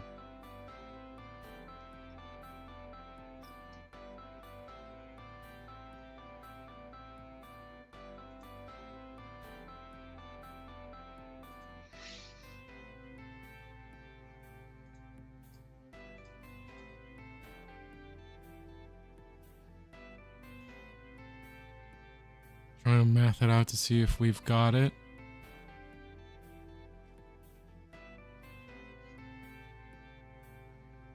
Looking at our trash, I think there's 2 Shins in there. I think so, yeah.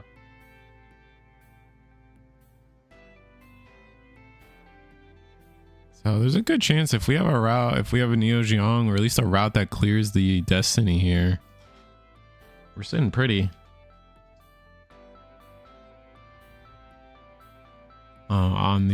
On the flip side, though, if we allow this destiny to, if we are allowed to start the next turn with this destiny on board, it's not looking good.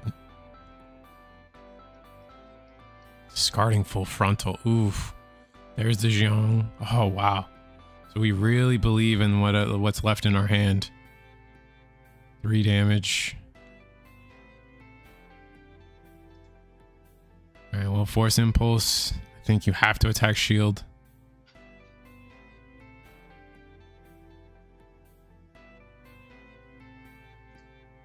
Yep. Simple as that. Overflowing Affection does nothing.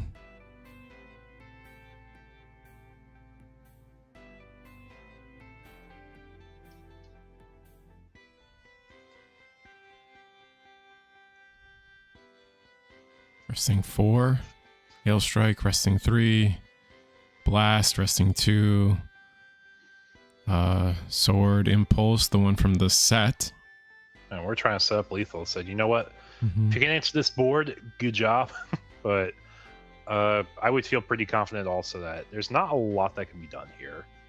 I mean, a second Neo Jiang clears 2 bodies, keeps us off lethal. I mean, you can not actually clear 3 bodies, but we'll see. Yeah, I guess that's true. Yeah, just saying, hey, what can you actually pull from trash right now also? Mm-hmm.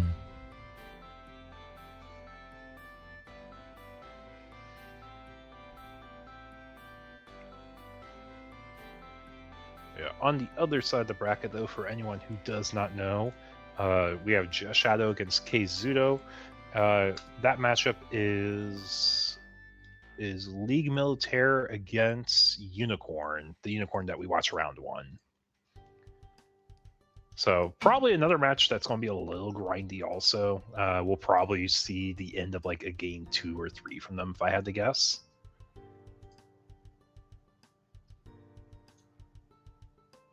But just to keep you updated on the other table. Oh, and there's the second Neo Jiang. I think that wins the game. This is actually the third, so we've actually been able to see 3 of our like potentially 4 Neo Jiangs in the deck.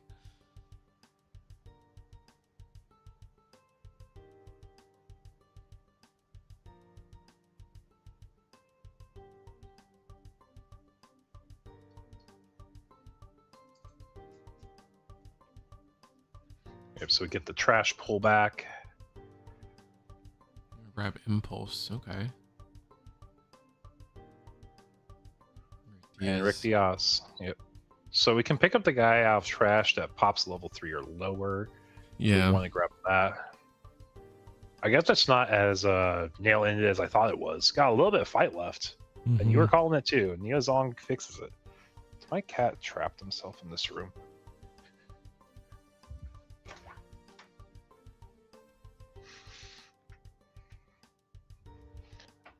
Okay, so a little story time for you, Risu.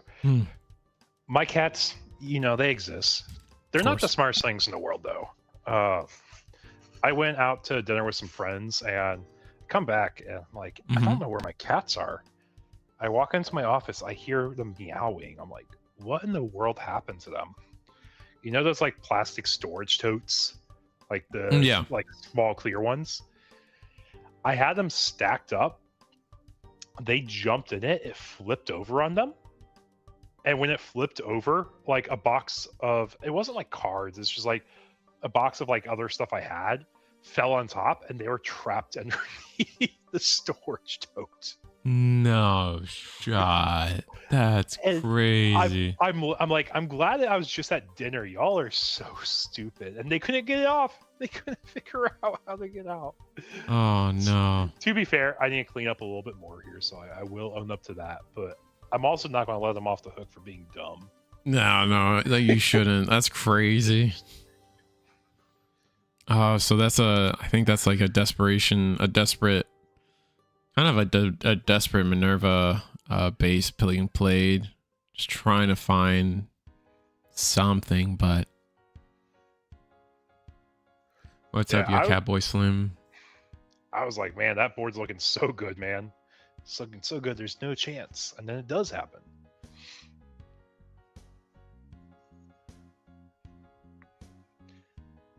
Yeah, we're just enjoying some Gundam gameplay. Best of 3, side decks allowed. The thing is, like, I'm looking at the side decks. I know what each player has the option of bringing. And I'm just curious, like... Pair, get rid of the Jiang. Swing into Neo Jiang. And then dump clip. Impulse. Flip to play blocker. No, force impulse. Okay, that makes sense. And then Lifrith for 2. And just hope they don't see the third Jiang. Or 4th, excuse me.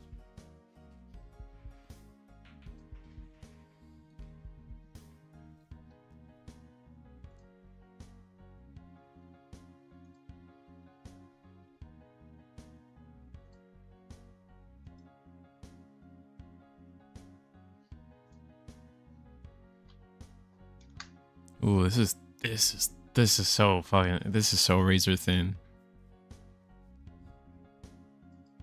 Yeah, it's like genuinely a super close game. Mm-hmm.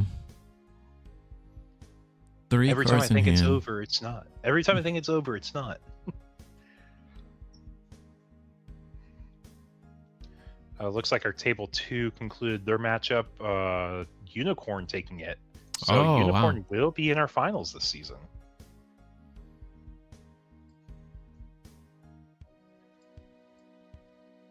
Really, yeah. They need to pick up the pace, I think, a little bit. Both players. I think it's just like there's a macro decision of like, okay, am I surviving? Mm-hmm. If I am, what's the route? So like I get that. There's not a lot of cards and options though to pivot from there.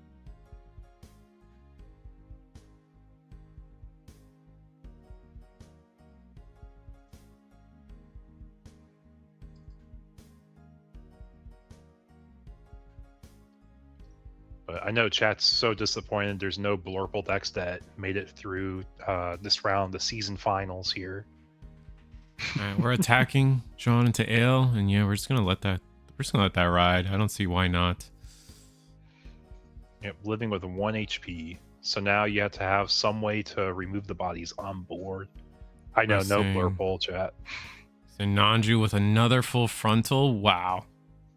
So we're doing 3 damage somewhere, and yeah, we're just going to say high maneuver, break the base. The rest of the damage is probably going on the Lifrith. Yeah, there we go. And then return Rake Diaz to the board. Yeah, everything will be on Eggman's site after the tournament concludes. Yeah, looks like that's going to be the scoop there. Yeah, we're just going to scoop. Maybe the top deck gets us out. Oh, that's end of turn. Yeah, end of turn. Graceful Demeanor. To be fair, it's a one card. And it looked like it was a dump. Okay. Yeah. Yeah, you just take the trade you can. Get the Destiny out. And hopefully you top deck Pilot. I will also say, like, from a viewer perspective, from a player perspective, playing on webcam is a different setup. You need a little bit more time just to run through your plays. Yeah. Just because, like, you're looking from a screen, you're looking to your board, you're thinking about your hand. You have to ask them about trash. They have to shuffle through the trash, tell you what's in there. It's like there's a little bit more to it, but yeah, it feels a little easier for us as spectators too to make the decisions when there's not a lot of cards. Like here, it's like you can't swing into the body, so you just play your things out. Dumb clip. You hope it works. Yeah. You have a Pilot, blocker for their Pilot blocker. top deck would be insane here for S dot, but I don't think it's coming. Yeah, IRL is a different beast, and that's why I said, like, that's why we're just talking about it, like, covering points. But all 56 y'all watched the stream tonight. Hope you guys are enjoying the gameplay. We're in game 1 of round 2, which is our top 4 players for tonight's webcam season finals. We are featuring the use of a 10-card sideboard that players have access to in between games. Mm-hmm. Yeah, so now S.Dot's at that point where it's like, if he tries swinging out, he's not winning the game because of the Rake Diaz. He has 1 card in hand. Does he actually have an out here? If it's the Impulse Gundam, you have a few things you could pick up from trash to pop a level 3 or lower, including the Ricks. Like, that would be your out there. If you don't have that, you have a Pilot. It could be the same out because Pilot plays the same guy from trash. Yeah. If it's a base, you can play it trying to Hail Mary into something. If it's any Pilot, you always put that under Destiny, so it's not that. Yeah, I think if it was a Pilot, it's just straight. Just play and then swing and then, like you said. Would you rather get the... I think you always go for the Sword Impulse, get the card out of the person's hand, basically. And then...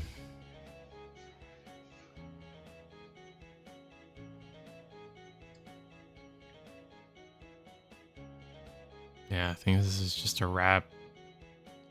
I mean, another blocker second blocker helps, and then we're just debating if we want to swing with Destiny or not.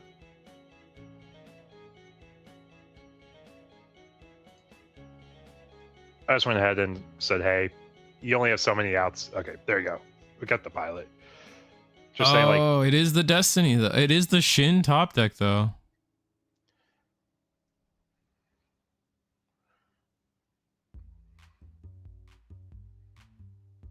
oh, I guess it's not lethal like I thought it was. It just removes a body off the board. Yeah, we're debating on if we want to play the blocker or play the Rick Diaz or the sword, and it looks like we are going to play the blocker. Yeah, giving them a pilot. Oh my god. Yeah, it's a good game though. It is a good game. Yeah, once I redid the math, I'm like, wait, it's actually not lethal. It made a little bit more sense for me. I still think it's. I mean, you only had one card, right? I think you like. Yeah, it's like, what guy are you playing out? That was the real decision: is what guy are you playing out? I would have gone with Sword Strike, because I think you lose either way if they have a way to answer one blocker, right? Yeah, this is high maneuver. You have no say in what it is. The 2 damage comes out. Oh, the ping. Yeah, the ping matters here. Yeah, we gave him the pilot, which sucks. I think regardless, there, like, let's just say you gave him pilot and you played out. Let's say the guy that pops a guy, and you end up popping the Rick Diaz. He has the exact same amount of swinging, high maneuver, pinging 2. Yep. And then doing the Marina line. So yeah, that makes sense. That's why I was saying, like, I don't think it really the decision between sword and blast really didn't matter. My little brain trying to comprehend this. Because at the end of the day, you're just netting, like, I need one blocker to survive no matter what. Yeah, but both players quick on the side decking. They have all their cards sleeved, guys. That was game 1 of the best of 3. It makes me wonder if that desperate, kind of like the desperation Minerva base play was needed. Like, did we get the card we needed from playing that Minerva, or could we have potentially just waited? Because we did lose a life thanks to that at some point. For game 2, we have 26 minutes left. I think there's a good chance game 2 can conclude. It's just a matter of, like, how far game 3 goes. Yeah.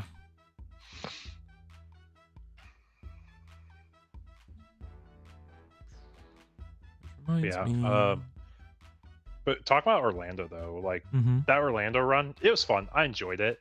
But man, if I told you I went against 3 Neo Zong decks, which is like your worst matchup, I think, right? I would have not brought my deck. I lost to like 3 Neo Zongs and like 1 Destiny. I beat all the aggro I saw. That's why I was teched for. I was ready for aggro. I just couldn't go late game. And then aggro ended up winning. So it was kind of like the right decision. It's just, I tell people this all the time, is like that's another thing I feel like sideboarding helps, is like you can build your 50 cards and have the correct decision of like, I built my deck to beat the most popular deck in the room. The deck that inevitably won that tournament was the deck I was prepared for, but there's nothing that guarantees you play against that deck in bracket, man. And it's like, that's something I think sideboard really comes in and helps, in my opinion. Yeah, just nature of the game though, it has.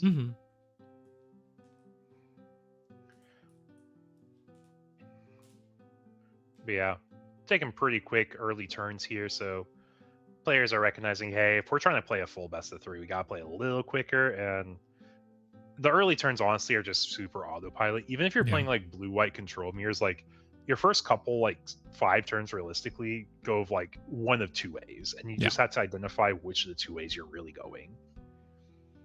Like maybe you do an Amuro link, maybe you just play more blockers. That's really your decision points. But red-white loading up the board, actually just saying, I'm playing bodies and curve, we'll see what happens. And can I start responding to the same energy? Or should we respond to the same energy? That's another question.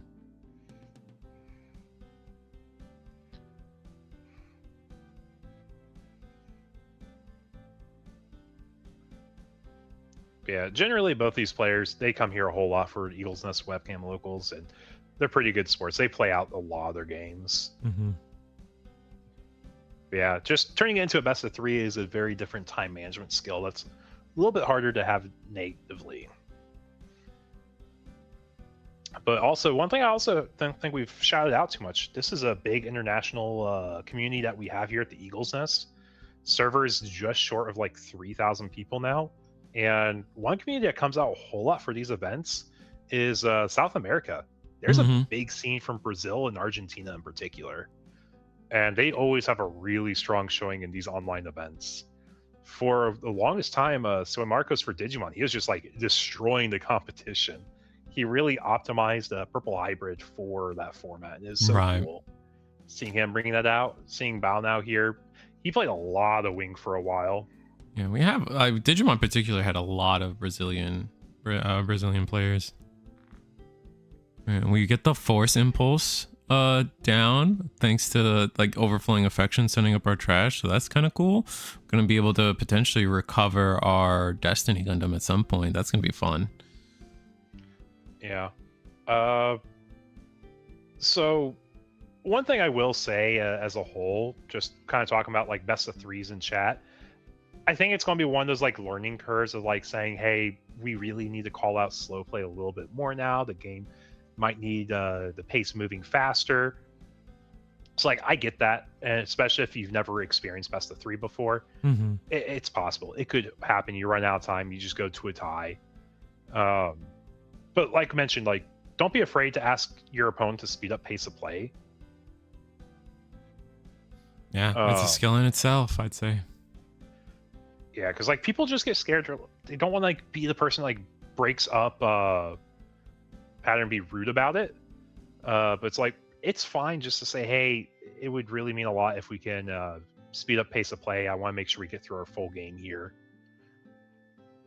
And then if they don't improve from there, that's where you would really call out to like a judge if you have access to it. But like locally, like the whole idea of locals is to give people the best experience so they can learn and grow for the big competitions. And then new type challenges, because they're technically just a casual event with really cool prizing. I guess on paper, like that's what it's supposed to be.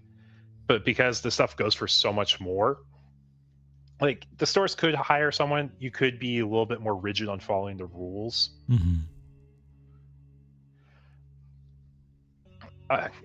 Everyone jokes about chess clock. I hate the chess clock argument. I love really chess clocks. Everyone should have a chess clock.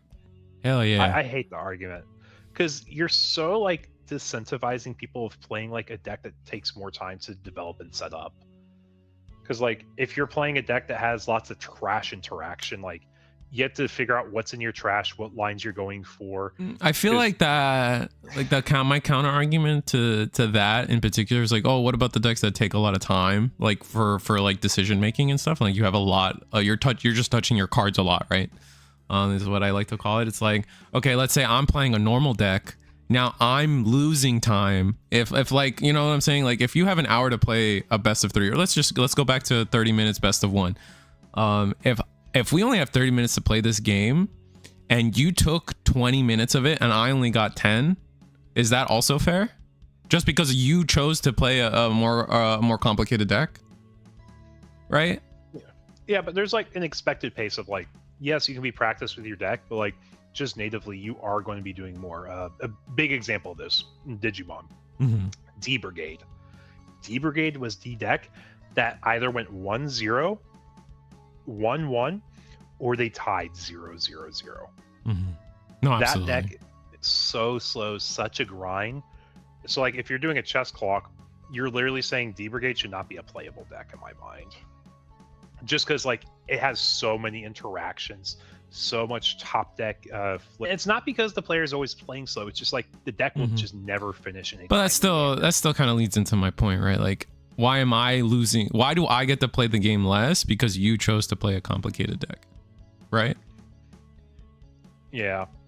So it goes either way. It's not like I'm not expecting people to have chess clocks in the tournament, but I think it's that nuanced of an argument that it's not necessarily fair either one way or the other. It's never gonna be fair, I think, is the problem. Yeah. But also we will see, like, as decks power creep and get more complicated going on, like both players will have the expectation of having to play out through a turn 2. Mm-hmm. That's true.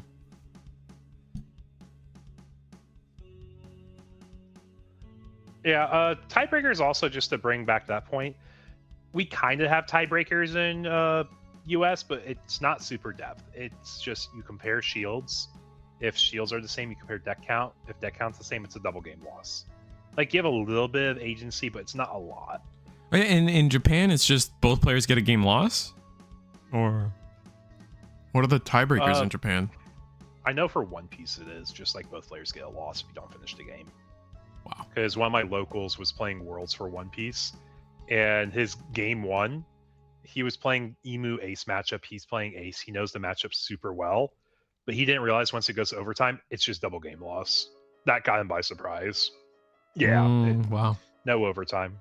Exactly. I kind of like that, though, personally, a little bit. Maybe I'm crazy for that. Yeah, because overtime's the variable that never has like a set amount of time. It feels like it does, but like, no, I agree with you. It can make a tournament vary a lot more. Do you attack with the silver bullet here? What do you think? Think you're ahead enough to where you're okay? You're okay with any of your bodies dying here, really? Level 8, I don't think I'm scared of anything. Oh, we're just dumping clip. So I got 6 bodies. What you gonna do, see, that's the thing. Then if I'm dumping clip like that, I'm definitely attacking with silver bullet. Like, worst case scenario, they block, and my guy lives, right? And so now I need one less shield to break on my like. I would have attacked. TLDR, chat. Because you're not really. Why would you leave the silver bullet up to protect the force impulse? That can't be it, right? Because you're okay with force impulse. You're okay. I mean, the sword impulse has 1 HP in it, so you're not really defending that. Your opponent with 8 resources in a red-white deck is not going to break through double block or 1 blocker, 5 shields, 4 shields, and swing per game.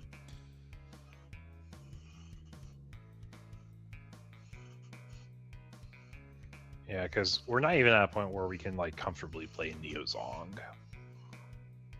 Mm-hmm. And that extra swing could play. I mean, I guess we also, to be fair, we also did just lose to giving. Ooh, we're playing this is our first EX1 card. Yep. This was in the side deck, actually. I will point out the Strike Freedom. What does it do? For anyone who doesn't know, it is high maneuver natively on the card. Deploy, choose one enemy or choose one unit with 4 or less HP belonging to each enemy player. Return them to their hands. So he bounces a 4 HP or less. Oh, okay. So we can bounce the silver bullet, which, once again, chat, I feel like I was right. There you go, chat. You get your EB01 card of the tournament. It was good enough to make it into our top cut side deck. But all 64 of y'all joining in tonight's stream, welcome. Hope you guys are enjoying the gameplay. We're in our top 4 match of S-Dot against Bao Now. It is currently 1-0 Bao Now's favor, but I think S-Dot's really pushing it here now. Do we have link? Do we just have link pair? This is reading to me. We just have link pair. We got a base. It only makes me more right the more this plays out. I'm so bad we didn't swing with the silver bullet.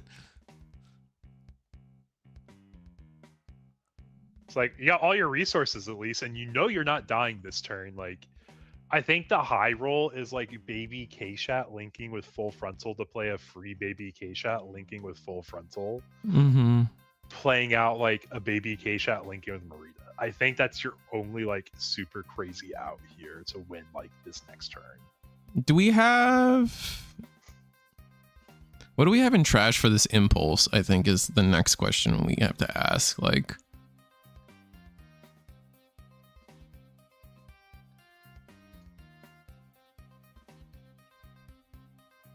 okay, so we went for the force impulse. Okay, resting 3, silver bullet, resting 2.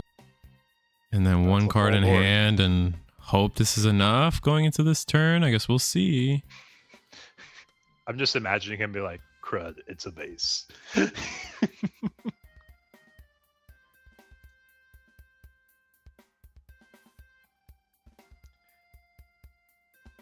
Josh Shadow, worst case, pilot for perfect curve, CC to kill 1 unit or base. Is that what the, like... I was trying to, like, before we got interrupted by the EB01 card, I was trying to like think of like what they could have hit in shield as to why we didn't attack with the silver bullet, right? Because we just came off of a game where we hit the Marita and that ruined it for us, essentially. So I think that's what Jazz Shadow is talking about, how the worst case is a pilot into for the perfect curve. You're probably not wrong on that. Yeah, and I will say, like, it might feel like a weird card to side deck in, but I think the whole idea is to answer those silver bullets that you just can't natively ping with your deck. Right, absolutely. And the trades are awkward, so that does make sense. It bounces any 4 HP blocker, because if you're playing Neo Zong, you do stuff in increments of 3. 4 is such a weird number to get to. Ooh, we play like... Xiong for our turn. What is... Gonna get rid of Lifrith. And, oh no, we want to get rid of the Force Impulse. Oh, we're gonna. The impulse names are confusing. Yeah, no, for sure. I don't blame any of this. Do we have a EX resource still? Oh, yep, we do. Wow. Okay. What are we pinging now?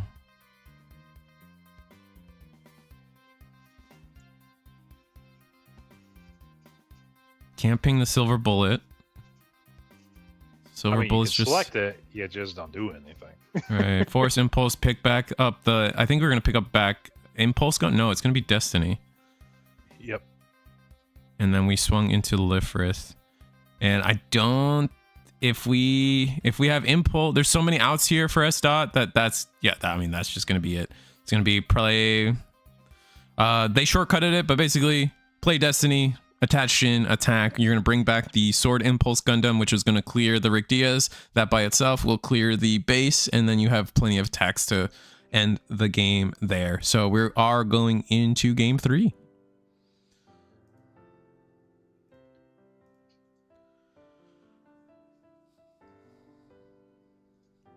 I should get like a graphic for like little like lights, like little dots you see in fighting games for game 1 like wins.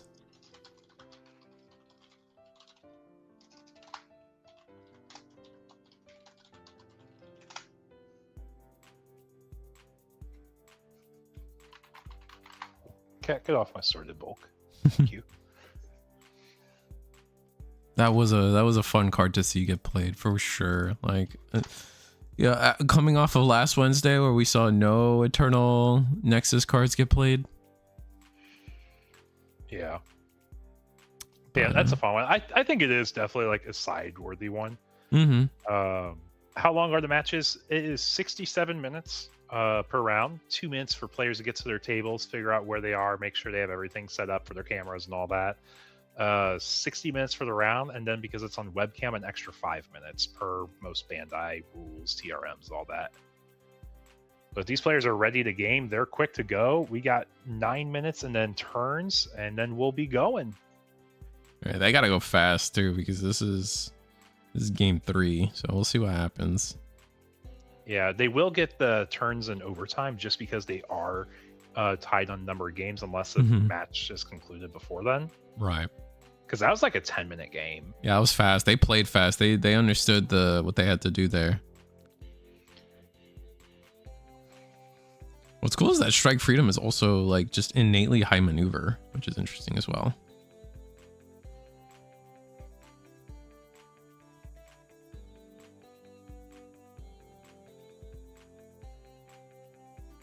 My friend just texted me, are you familiar with what GeoGuessr is? Yes, I am. My friend texted me, he's like, Zach, I landed in front of your house. Oh, that's so funny. That's pretty cool. Yeah. Creepy, but cool. He's like, I know where this is way too accurately. You gotta chuckle a little bit. You gotta have the little things on the side, you know, guys. I also try to make sure there's nothing missing. But yeah, both players like, we know what the deal is. We gotta swing. We gotta swing. Oh, that's an aggressive opener for Neozol. Oh yeah, all the blocker half, and I don't think any of these blockers are blocking. So we're gonna see. Blockers are meant to go sideways. I mean, you technically, you know what? You got it, Chief. It's just like they could also go sideways on your opponent's turn. Yeah. Yeah. And then we're gonna play. I think this is I always forget the name of this one. So I think it's Strike Dagger, or is it Strike Gundam? It's just but I know it's the on deploy, draw one, trash one. We are going to attack. I guess we're going to -2 the Rick Diaz and then block. Yeah, so we're gonna take 2 damage there. And then, I mean, what's the rest of our play? Go sideways into shield? I wouldn't mind seeing that. Yeah. Oh, speaking of like Bandai games as a whole, Risu, did they announce like on the 15th is when Elysian's getting like an update or announcement follow-up? Did they? Something like that? I don't know. I know there's like a lot of Digimon Up news recently, but beyond that, I'm not sure. Yeah, that's a different mobile game that's coming out. Oh, okay. I thought that was Elysian. Little sad now. Little sad. Because I know we're all looking forward to Elysian coming out this year within the next 4.5 months now.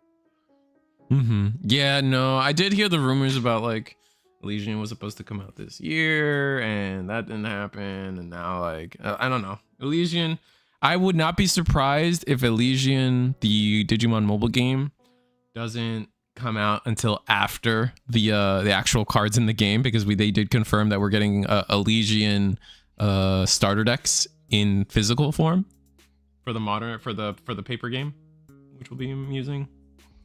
Yeah. But S-Dot just going aggro, going aggressive. Cards are sideways. We got blockers. Not too much aggression onto his shields yet, though. Still six shields. Yeah, blocker on the other side made it a little bit more difficult. But we're punching in what we can.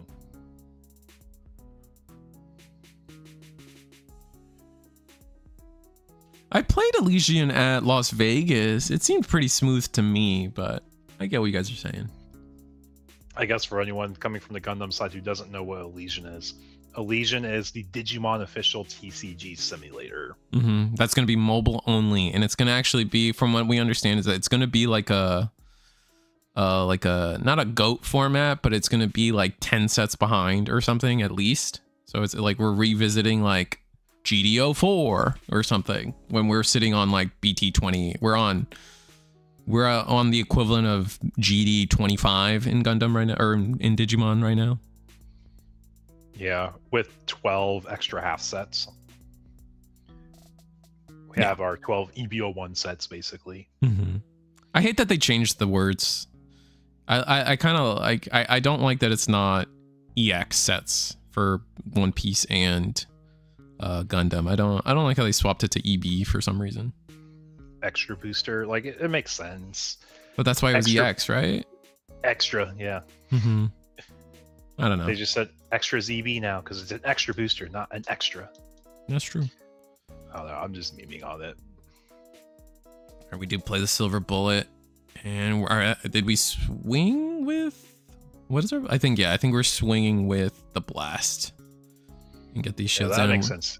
You get the unit or you get the base, and you got the base. And we're pretty happy to. Oh, he got the base. Got it. Yeah. All right, play Kshatriya with the link pair. Ooh, that's going to be pinging Lifrith and Blast probably. Swinging Shield, pinging Lifrith again. Or do you ping Blast? Both are valid. I think you ping Blast because you don't want the trade back. The trade back, the clap back. Yeah, 5 damage. That thing having 5 damage is like just nasty at all times. But I wouldn't be surprised if now like the same thing happens anyway. We are covered by a blocker. Oh, a full frontal. We're gonna go in with the silver bullet as well. Oh no, we're just trying to beef up our stats. Be a 6/6. That's nasty. Yeah, if you want to do shield damage, you really gotta push it. And I love how players are just like saying, we recognize the urgency in swinging in this game. Mm-hmm. And they're just both focusing their entire game about swinging face now. Ooh, they forgot about the silver bullet link pair. Or not link pair, the pair. I think we are playing a little too fast there. It seemed like we were expecting that to be a trade. Attack into the silver bullet. Actually clear it. What's the rest of this turn gonna look like? We brought back an Impulse Gundam. Off of the Force Impulse when destroyed. Gonna play Blast. And then ending the turn with another Lifrith. And end that there. So things are looking not so great for Minerva Squad. I'm a little more happier to see what's happening with the red-white deck right now. Yeah, I don't think either one's necessarily out yet. Like, I feel like the Minerva player has the most capability of like destroying shields quickly, but also we are getting close to that Neo Zong turn. Yeah, and that's why I'm like, it just feels like Neo Zong has time, and because of that, they're just kind of in the lead. But we'll see with the rest of going into level 7. Could be the first Destiny turn. But I wouldn't be surprised if we hold off on the Destiny again, like we have been seeing. Pitching on Merida, so yeah, we're emphasizing we want units in our hand. Hey guys, it's our favorite side deck card. Yeah, that card cracks me up. All right, pinging. We go and ping the Lifrith, and then hitting a silver bullet. Pass turn. And what is it? What is it we do here?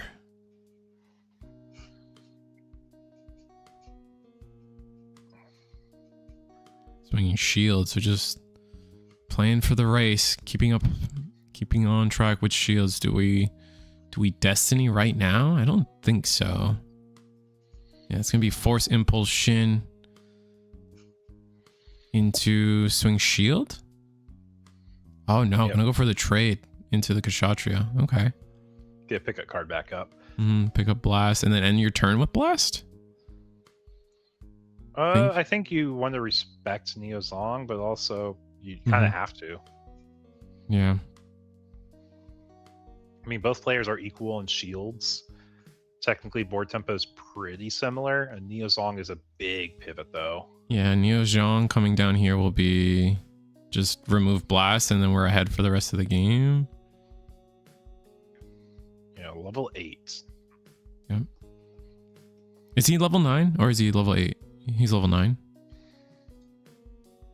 He's level 9, yeah. It costs 8, though. That's when, okay. My bad. Yeah. Tis all good. Tis all good. Yeah, I'm curious if he sided out Neo Zong to put in the freedoms. Like, what do you side out to put them in? I mean, that's the love. That's why I love side decking. Like, it's such a crazy conversation piece, and we are going to get the battle of aces to get rid of the Lifrith. Seems like a little aggressive, but You don't want to take damage, yeah. Yeah, you don't want to lose too much shield in the process. Yeah, we just hit overtime actually, so good time. I'll make sure players know we are in overtime. Yeah, I think that's why we are attacking shield and getting rid of body, so we can just win the shield game, right? Makes sense to me.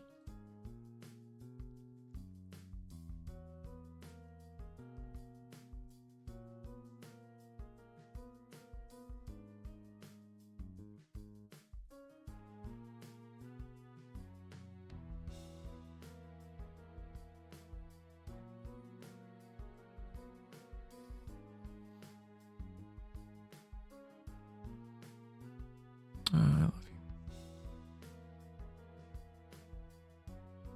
We got 8 resources to play with. If Destiny's coming down, it's gotta be soon. But now this turn is kind of weird to play Destiny, right? I made sure our players know we're in overtime. I have the audio on right now just to make sure I hear if they have questions. I can assist them. Yeah, we got 8 players tonight. It's a little easy for Eagle to manage 8 players and do a chat. Oof. Gonna go for Impulse to play out Sword to get rid of Rick Diaz. And it looks like both players are pivoting to try to play for time, if anything. Swing Blast into Shield. Oh no, Swing Blast into... Okay. Basically just try to make it so there's no way to have shields come down anymore. Mm-hmm. Kira. Oh, Link pair. Swing. Coordinator Link. Oh, again. Are we going to lose to the Marita in Shield again?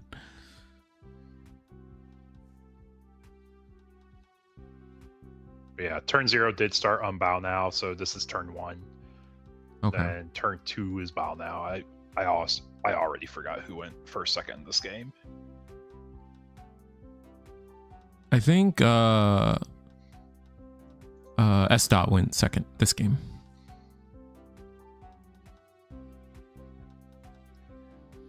Yeah, if I get pinged, I can always help them. I got streamed to double check. Mm-hmm. S. went first. Okay, so it's 0, 1. Did S. go first? He's on 8 resources to Bow now's 9. Or is that an EX resource? I'm not counting. It is 1, 2, 3, 4, 5, 6, 7, 8. 1, 2, 3, 4, 5, 6, 7, 8. Bow now has 9. S. has 8. So unless S. forgot to turn here, S. went second. Thank you, Josh Shadow. Yeah. Yeah, I was going to say I was just getting ready to rewind stream to triple check that. Oh, we do have the Link pair.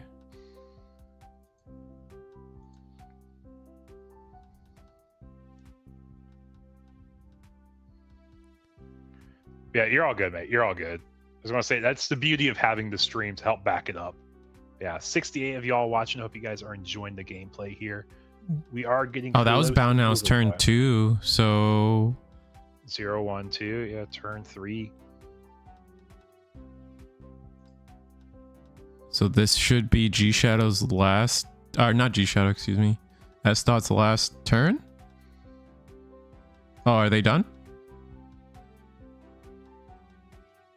You said turn 0 was Bow now, or I think that have you questioned it. I think he's answering. Let me triple check. Yeah.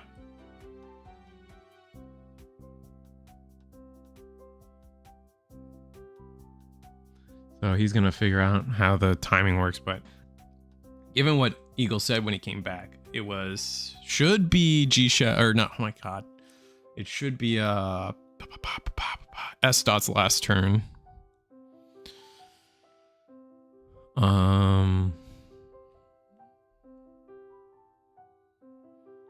And if we just have a Link pair, we win.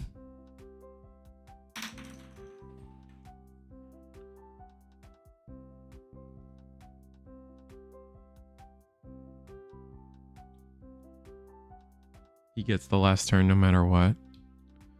Oh, he gets the last turn no matter what because he went second. Oh, I forgot that Gundam actually does that. Oh, that's so... I forgot about that. Oh, I forgot about that. Like, in Gundam, like because the player going second should always go last in time. I forgot about that. Yeah, they're triple checking to making sure they understood overtime right and to keep playing. I'm like, yeah, and I gave him an extra minute just because it took a minute from the last call when they're asking. So between the 2 calls a minute should be pretty fair. Yeah. It's not a lot of time really. It's just like, do you have a link? Do you have a, yeah, it really is just, do you have a link? And then it comes down to deck count, which I think red white wins. Do we just have the link? Do you have it? No, I don't think we had it. Yeah, like the only thing you can do to manipulate your deck count is like spinning a thing to the bottom of the trash. Mm-hmm. Oh. Yeah, that's like a +1 to your deck. That's huge. Because it goes shields then deck count? Or yeah, and then that is time and overtime. And then that is time and overtime, folks. I think the bottom decking impulse is gonna matter. 2, 3, 4, 7, 8, 9, 10, 11, 12, 13, 14, 15, 16, 17, 18, 20, 30. So 30 cards for S dot.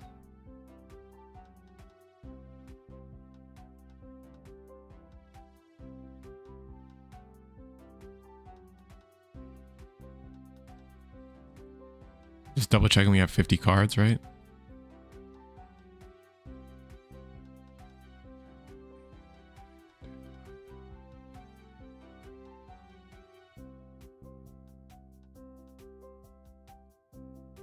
This does matter, right? Because they're just like triple, quadruple checking to make sure everyone's good.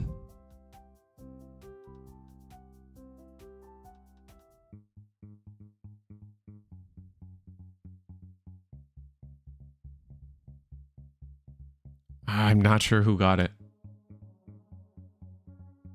Plays less than 50 gets DQ'd. Oh, getting tripped up because we play the same deck. Yeah, basically.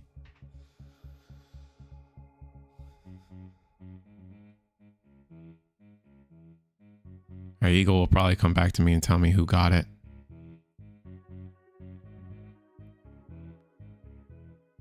I think it's gonna be tough because I know S dot played the Strike Freedom and played an Overflowing at some point. I think they played an Overflowing, but they also bottom decked two of the Impulse Gundams, which stacks the deck. So, oh, but then Minerva also mills one. I don't know if they definitely played a Strike Dagger though. Who won, Eagle? What was the deck count? It was 28-30. And S dot had the 30, right? S dot had the 30. Yeah, because of those impulses. We talked about that. We did a quick double check. We counted cards just to make sure there was like nothing else from like side decking that was miscounted. Just like, yeah, just make sure it's as honest a game as possible. It's like, yeah, it was just super close. Yeah, so literally impulse Gundam to win the game. Jesus. And then and then playing it was close. It was close. It was super close. That was crazy close.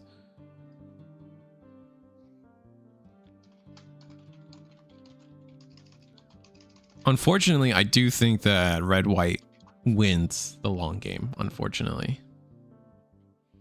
I think like looking at that board state, like it's pretty much like they didn't have the Shin link pair going forward, right, chat? So it's like to be fair, I think we were just playing for time. Like we were just like, all right, I'm gonna play as many bodies as possible, bottom deck, make my deck bigger. Like, so we didn't play that turn optimally, right? But knowing they didn't have the Shin is definitely enough to say that they probably weren't winning the game in the long run.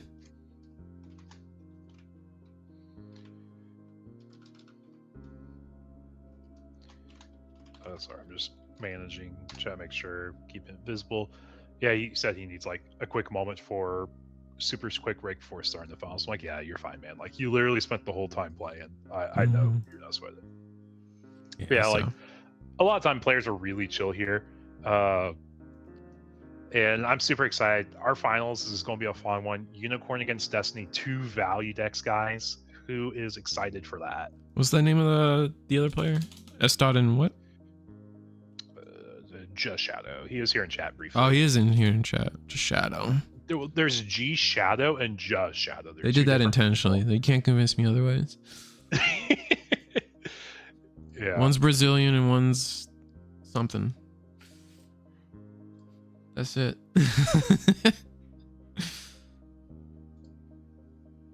Making sure pairings are done correctly. Yep, it was. Okay, cool. Dashboard. Mexican. Okay. Same thing. Close enough. Your ha-ha-has or ja-ja-ja's, we all know. I can be racist. I'm Hispanic. Yeah, but like I said, I'm excited to see how this finals goes. No, me too. I'm actually like, I mean, I think this is what people want from Gundam games, right? It's just back and forth, just playing cards, getting to see people's boss monsters. And I think that's just at the heart of why everyone hates aggro, of like, there's all these cool cards and I don't get to play them because aggro says you lose at turn 4 or whatever.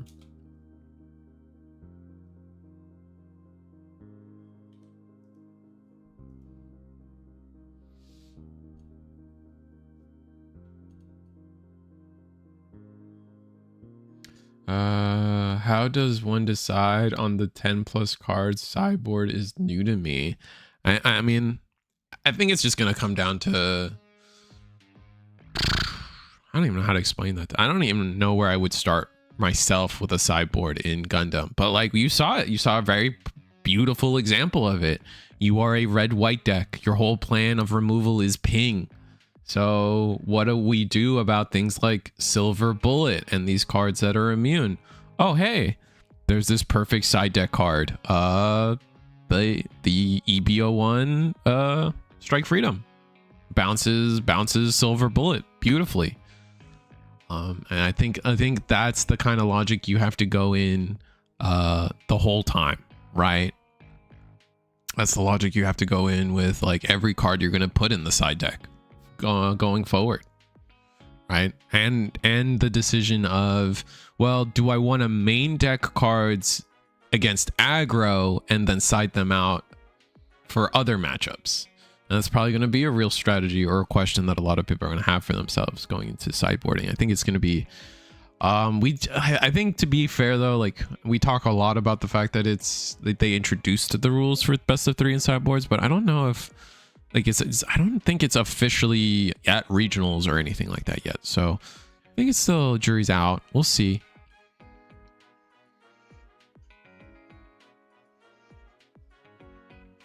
Oh, we're talking about side decking. Yeah, like, that's not going to be at California, right? Obviously, it's still going to be best of 1. On paper, yes, but it is possible it does go to best of 3. Like, the TO said it's pending Bandai announcement, and I think you're really going to find out this Friday. Oh, okay. I see.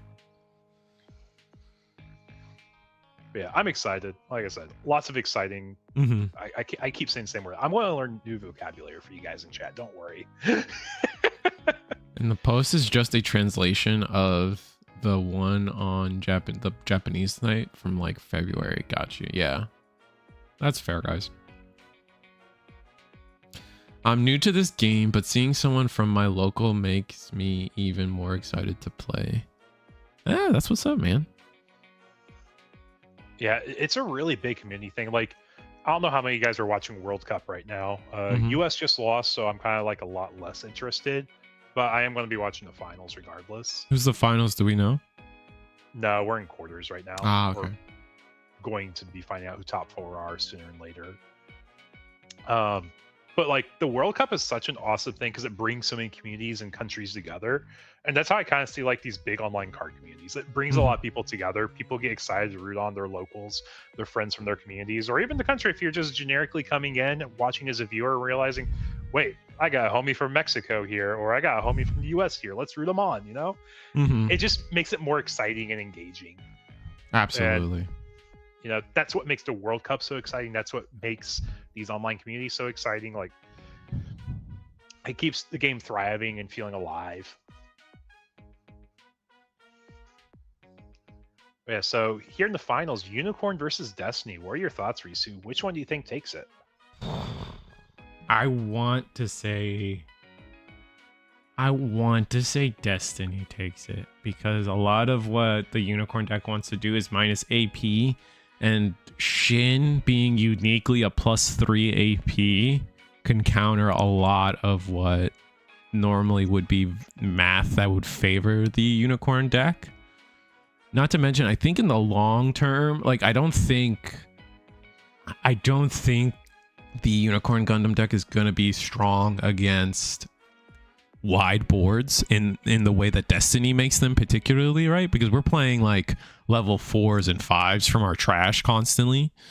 So we're going to be wide, and we're going to be like a high level wide, where a lot of their removal is going to be like Ale Strike and bounce your token. Like we saw it against League of Terror, right? It did well because we were bouncing tokens and smaller bodies that didn't really, like, that was part of our main game plan. And I just don't see how, Unicorn deals with that board, unless we also have like a different top end that we may not have seen from the first time. Like maybe Norn. Norn is still a really good card into Destiny, I feel. Yeah. Hey, Elkin, welcome. Thank you for joining the stream. We are in the final round of our Season 5 finals for Gundam. Best of 3 sideboards in the middle of Game 1. Our folks know they still have a timer going, but we're excited. Gosh, I really need to find synonyms for excited. Chat roasts me every time I say it. All right, we got a second Overflowing Affection. Discarding a Sword Strike. That's huge, getting that in the trash early. Not really playing aggressive, not going for game, just going to take things slow from S. Dot side. And I think we can only see the same. Ooh, but we got the Banazher Link. Banazher Link into Unicorn Vanilla. Attack into shield. Decide if we block or not. Probably not going to block. Gonna let our EX base go. Oh, we're gonna Fatal Strike command timing into just lose our EX base, which is fine.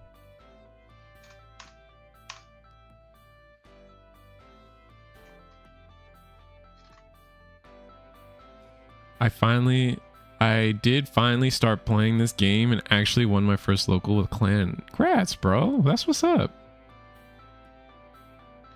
Love hearing that. That is awesome. With clan, no less. I feel like that's really underrated. That's like a not so common deck to do it with. So -3 total on that Unicorn Link pair, thanks to the industrial. I think what was it called? Industrial 7, and then into the Kira -2. If we're gonna return the favor with our own Ale Strike this time, and 4 damage now on this Ale Strike. So only 1 HP left.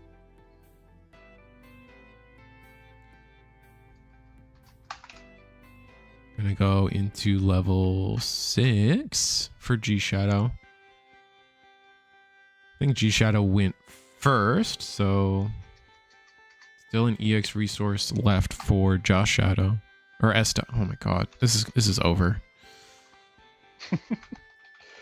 Yeah, in case you don't know, in the background I am working on getting all the decks together with the side decks, because side decks can't be put in the Limitless. And I want y'all to have a way to view everything as soon as possible once this tournament's over. Making the Eggman one? Because I think Eggman allows side deck. Yep, he does on his resources. So I asked him before we started tonight too. I'm like, hey, we have side decks tonight. Is that going to be an issue? He's like, nah, we got it. Should be good. I said, neat. Because right now, if I don't do it, it's going to be lost in my DMs forever. Mm-hmm. Yeah, and I think Eggman's deck builder supports side decks already because of Riftbound. I think is the big one that we run. That has side decks, so that the capability is just implemented across everything. Gotcha. I didn't know that. Mm-hmm. Or I didn't know that was the reason why. Like I knew that. Yeah.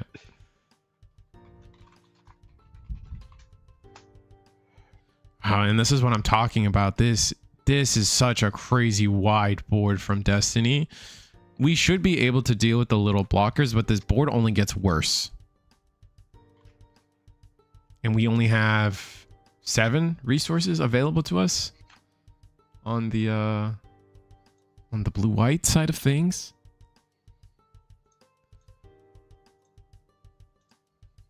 Are side decks a thing in Gundam or just a bonus for tonight? There are those. That's the big question for the whole week. Helkin, is we got crazy news from Bandai, or not crazy news, but Bandai has officially in the English rulebook added the rules for side decks and best of 3 into the rulebook, but nothing has been made a super big announcement for like other like major events and locals and things.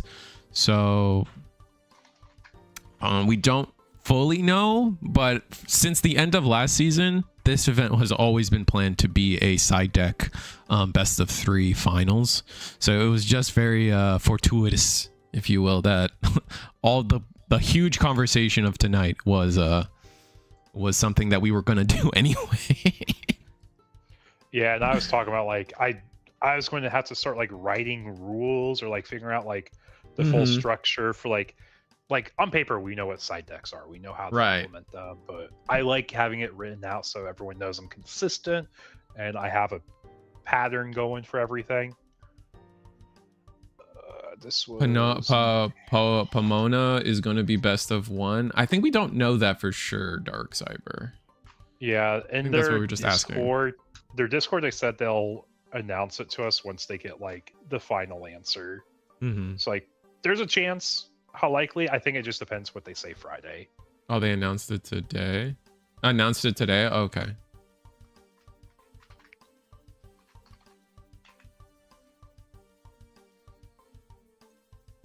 Good talk, guys. Core put it in their Discord. Got it.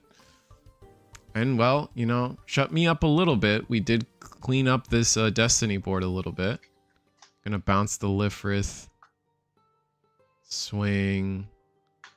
I'll swing Ailstrike into the Sword Strike. Interesting. So not gonna Sword Strike in the trash there. Okay. Blast Impulse goes down, and we got to resolve the attack. And it's just a silver bullet, and we keep going.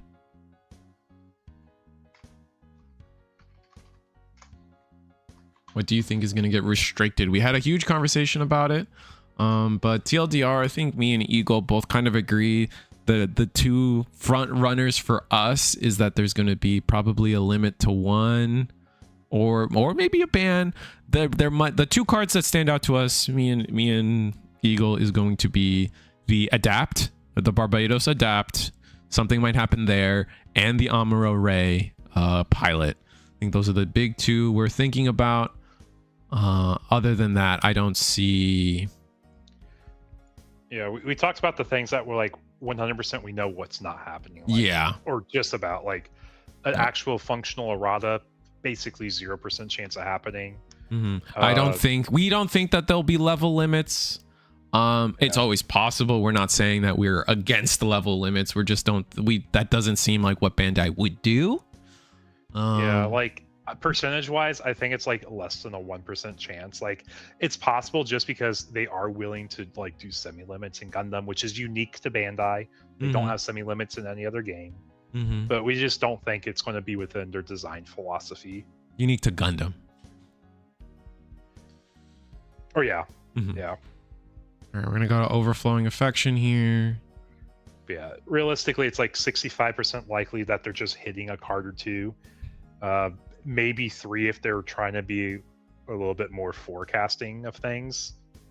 What a nice discard. Getting the Sword Strike out of hand. Clear the Lifrith. Such clean math. Such clean math. And then are we going to trade into the Ale Strike? I mean, you might as well. Like, that is too juicy, I think. Yeah. After tournament, you'll have access to them. And I'm uploading them with side decks to Eggman's site just because I can't do that on Limitless. Mm-hmm. So I'm trying to get that ready for y'all as soon as the tournament ends. What are we playing? Looks like we're playing something, playing some big stuff here.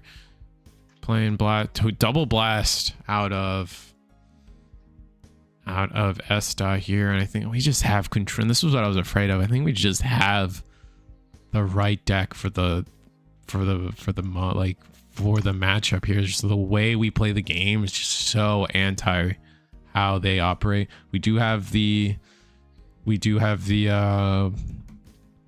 Unicorn Awaken down, Overflowing Affection. That's going to launch a -2 somewhere. But I mean, a -2 on one of these blasts when you have 2 of them is not a big deal. Is that not the... Okay, yeah. So we're going to -2. I mean, imagine you just... Yeah, put 5 damage on that thing. Yeah, you just block with the blast that didn't get -2 from the overflowing. And if we have a link pair, we just win. But I think Estat is just so firmly in control. You swing a shield with Sword Strike.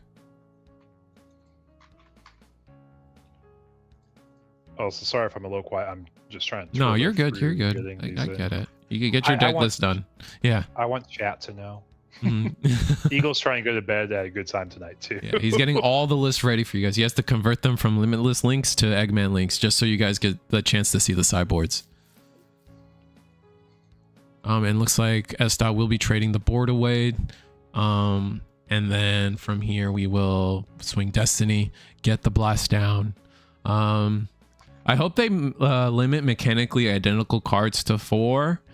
I just don't. That's just not Bandai's MO. They don't do that. That doesn't mean they won't do it. And if they do, cool. Again, I will always say that, like, this is not my opinion. This is just what I think will happen, regardless of what I want or not. Them limiting unit. I feel like, and what the I guess if I gave you my opinion on that, I think it won't happen, and I don't necessarily think it should happen because this is a card game. Power creep will happen. The game will, in a year's time, limiting how many vanillas in your deck will sound silly. You know what I mean? Just because of the sake of how card games work and the power creep involved.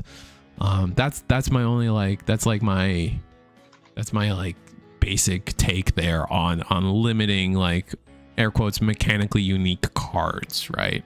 Because mechanically unique cards can mean a lot of things. And do you count the link condition and everything like that? So I'm not hating. I'm just going off what I think Bandai would even do.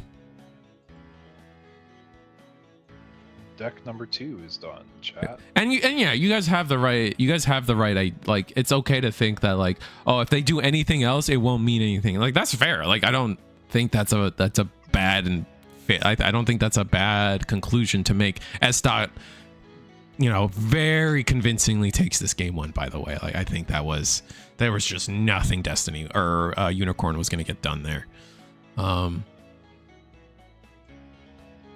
I don't think they can do it cleanly. I just don't like. I think the big thing. I think what we're gonna see happen is probably, again, maybe a ban or some kind of Amuro and Barbados Adapt. We'll see something happen to them. That is my guess. However, it's also Eagle's guess. That's also that's also Eagle's guess. Like, maybe, like, if you just want to throw stuff at a dartboard. Maybe something happens to Wing, because I know Wing is looking scary with all the updates, but they just push support for it. I really don't see them like wanting to hit on a deck that they want to do better because they've made more cards for it. Absolutely. Unless, like, there's something like actually a problem if they don't, I guess. Yeah, and they're not in a position to be preemptive. I agree. I'm just throwing darts at a dartboard. Yeah. Oh, I get you entirely. We yapping. We doing the thing. We gotta wait and see. Yeah, I think Grayson. That's at the end of the day. It's just like we gotta wait and see. Anything you guys think of could happen. Like realistically, like, and I'm not being a hater. I just like they haven't done it before, so I can't assume they would do it. You know, it was like that for Digimon. Like no one thought that not no one, but like it was really unrealistic to think that Bandai would introduce a link pair or a pair ban until they did it. And now it's like, well, Bandai's done it before. Surely, like, you know, let's see what happens. Now it's and now it's possible at any time. It's possible they can just throw everything out the window though, too, like we're saying, and say, you know what, Gundam's different. We want to give it a unique special treatment. We're gonna do XYZ, and which they already did. Right? I don't put anything to like a 0% chance of happening just because of that. Amuro Ray is coming in that beginner box reprint. I don't see the pilot being hit at all. That's fair. Although I will say that those products get designed, shipped, and developed way before the game designers talk about ban lists. They're not created in the same timeline, right? Like that product you're talking about was made 4 months ago. They probably weren't thinking about this ban list until like a month ago, you know, right? So it's like, that's all I'm saying. I am now on the 4th deck, guys. We're halfway done, basically. Oh. Before you know it, this is going to be like live in like 30 minutes or something like that, you know? Nice. I've always thought it odd that Gundam doesn't make units battle life units like in Digimon. I do agree with that. I think it is strange that having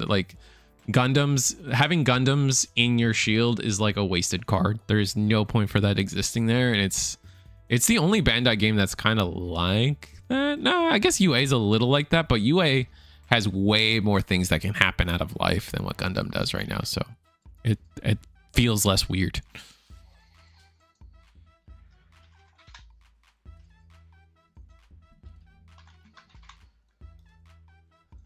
Be funny if they ban Lifrith, Rick, Diaz, Flat, and GA Plant, and nothing.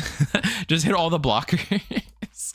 Oh, you We anarchist. think this game is going too slow, actually, so we want to increase the pace of play, especially when we introduce best of 3. We want you guys really swinging for the shields. Yeah, face is the place. I don't know why you guys were doing anything else. That's crazy. Stop that. What if they limit cards with the same name? Like Pokemon? They definitely won't do that. That is like a 0% chance. Oh no, they're going to go crazy, man. Maybe they do it. That's true. They do it. I'm having fun with you about that. For sure. Yeah, like that, like being able to play 20 Pikachus in a Bandai game is so, I don't want to say is unique to Bandai, but like that is such a thing. That's such a staple across all their games that what you care about is the set number and not the name of the card when it comes to including it in your deck. I don't think they're ever moving away from that.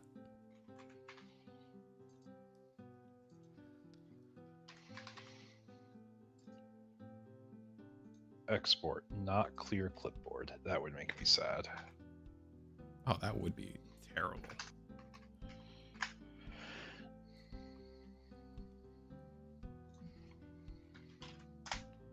To our next sideboard. Blockers are cheating, yeah, basically. And both players getting to start off, I think Josh Shadow decided to go second this game. I believe that's an EX base behind them. So, or EX resource, excuse me.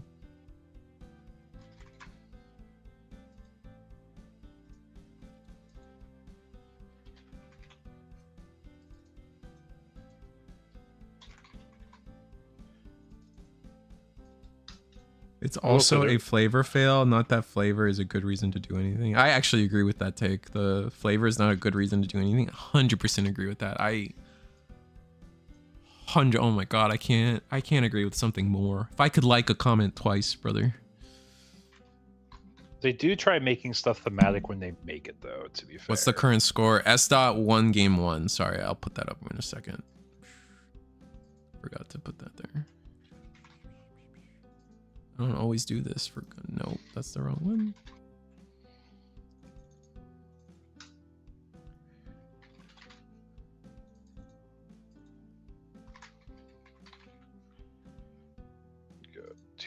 What do you mean flavor fail? Well, like, just like on a fundamental, like, I feel like what they're getting is, I imagine, like, Zaku's are mass produced, so you should be able to have 50 card Zaku deck if you really wanted to.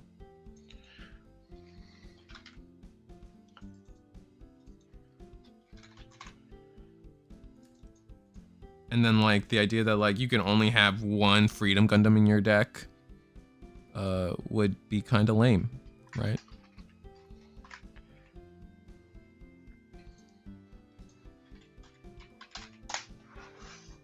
Okay, now it's just a matter of seeing who ends up winning here.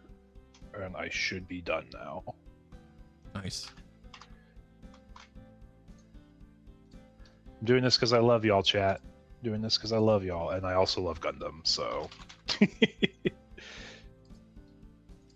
looks like, yeah, G Shadow is... Not G Shadow, but S dot is clearing board the best they can. Did we just unforeseen incident and still got a bad trade out of that? That's rough.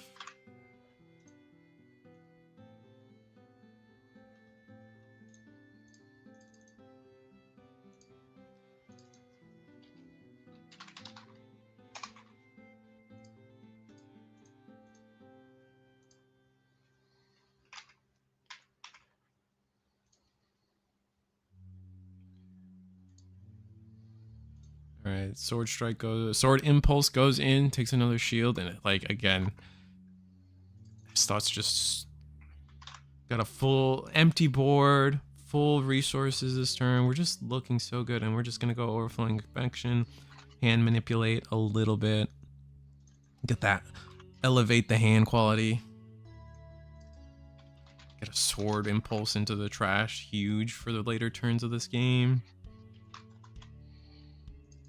And not dump clip, but curve out beautifully. Maybe looking into seeing a Destiny next turn.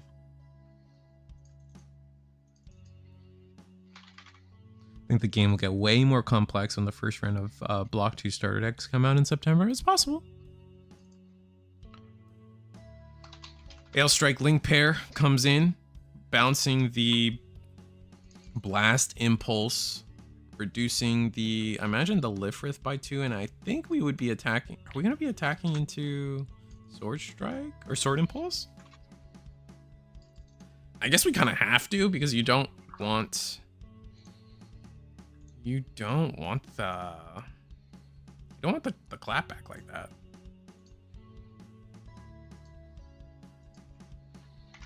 Damage. Looks like we're favoring keeping the impulse down, or sword impulse down. I guess we could just attack shield, right?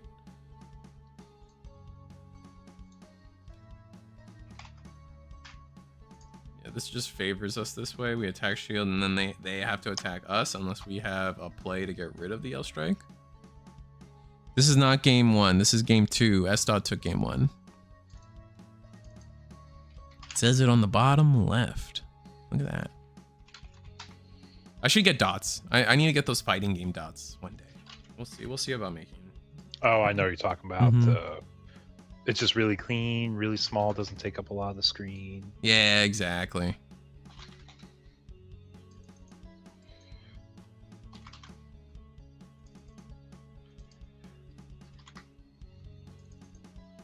I will say, I think I know what the most played card across all of the Lifrith? Tournament tonight. Lifrith is definitely up there. This is the full armor destroy modes. This one. Okay, yep. Lifrith, Kira, those are probably that in OA. I think OA is the most played. But like, I think we've said for a long time that white is the best color in this game. and it's kind of just proven itself true. Yeah, it makes sense though. Like no one's really surprised. Which is something else to talk about. Like, you know, our ban list focuses on how much do you think like white is the best color because of aggro and everyone having to figure out how to stop aggro, and how much is it that like no, aggro is actually just holding back the floodgates of how good white and anything white decks are. You know what I mean? I think it makes the deck building very polarizing. As in, like, you don't have a lot of routes just because you have to respect Aggro decks a certain way. Yeah. I don't disagree. At least red's getting an overflowing affection. Yeah, we talked about that earlier too. Yeah, it's pretty cool. It's like a reverse OA, which I think is really interesting. Not as good as OA, but I like decks having consistency as a whole. Yeah, I mean, people complain in Digimon about mem boost and trainings, but like, I'm okay with them. I'm fine with them. We need more hand fixing in other colors. Absolutely agree. And you said it's good enough. You think that's good enough? Yeah, that's fair. I'm not gonna disagree with you. I'm happy to see it too, nonetheless, even if it is technically worse. There we go. Now let's just figure out who's going to be first and second on this export sheet.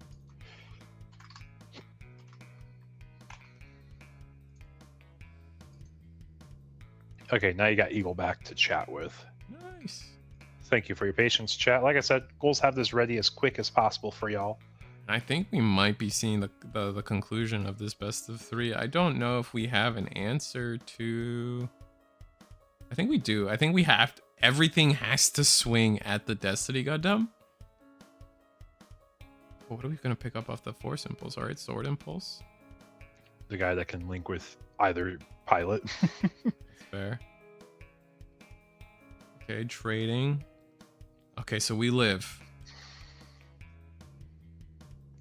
Okay, we just need one block or one link to end the game unless there's a command that saves us.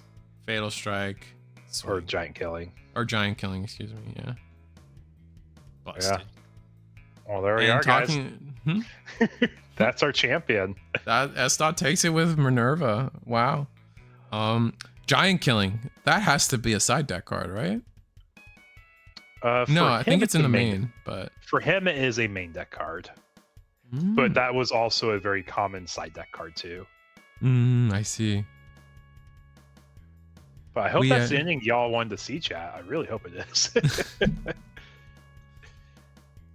I know I'm excited. I had a lot of fun hosting tonight. What are your thoughts? No, today was fun. I mean, especially we had a lot of funny enough. Like we had so many like side things to talk about too, right? Because we had the news of I don't know, Red OA.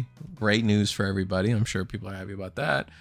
Talk about best of 3 and sideboard when we already planned this. Like, I don't think it could have turned out better for us in the sense of like the rules getting changed officially and us planning for this anyway. So it's very amusing that we got to have honestly the first maybe somewhere in the East they did it first, but this is, as far as I know, the first time I see a best of 3 sideboard with sideboard in Gundam for NA, right as the rules change. Excluding like the super high level events like Worlds where they were going to have it, and then like Japan technically had like a regionals with it. This is the first one since the announcements were made, at least. They had sideboards at Worlds? Yeah, they did. Oh, I did not know that. Okay.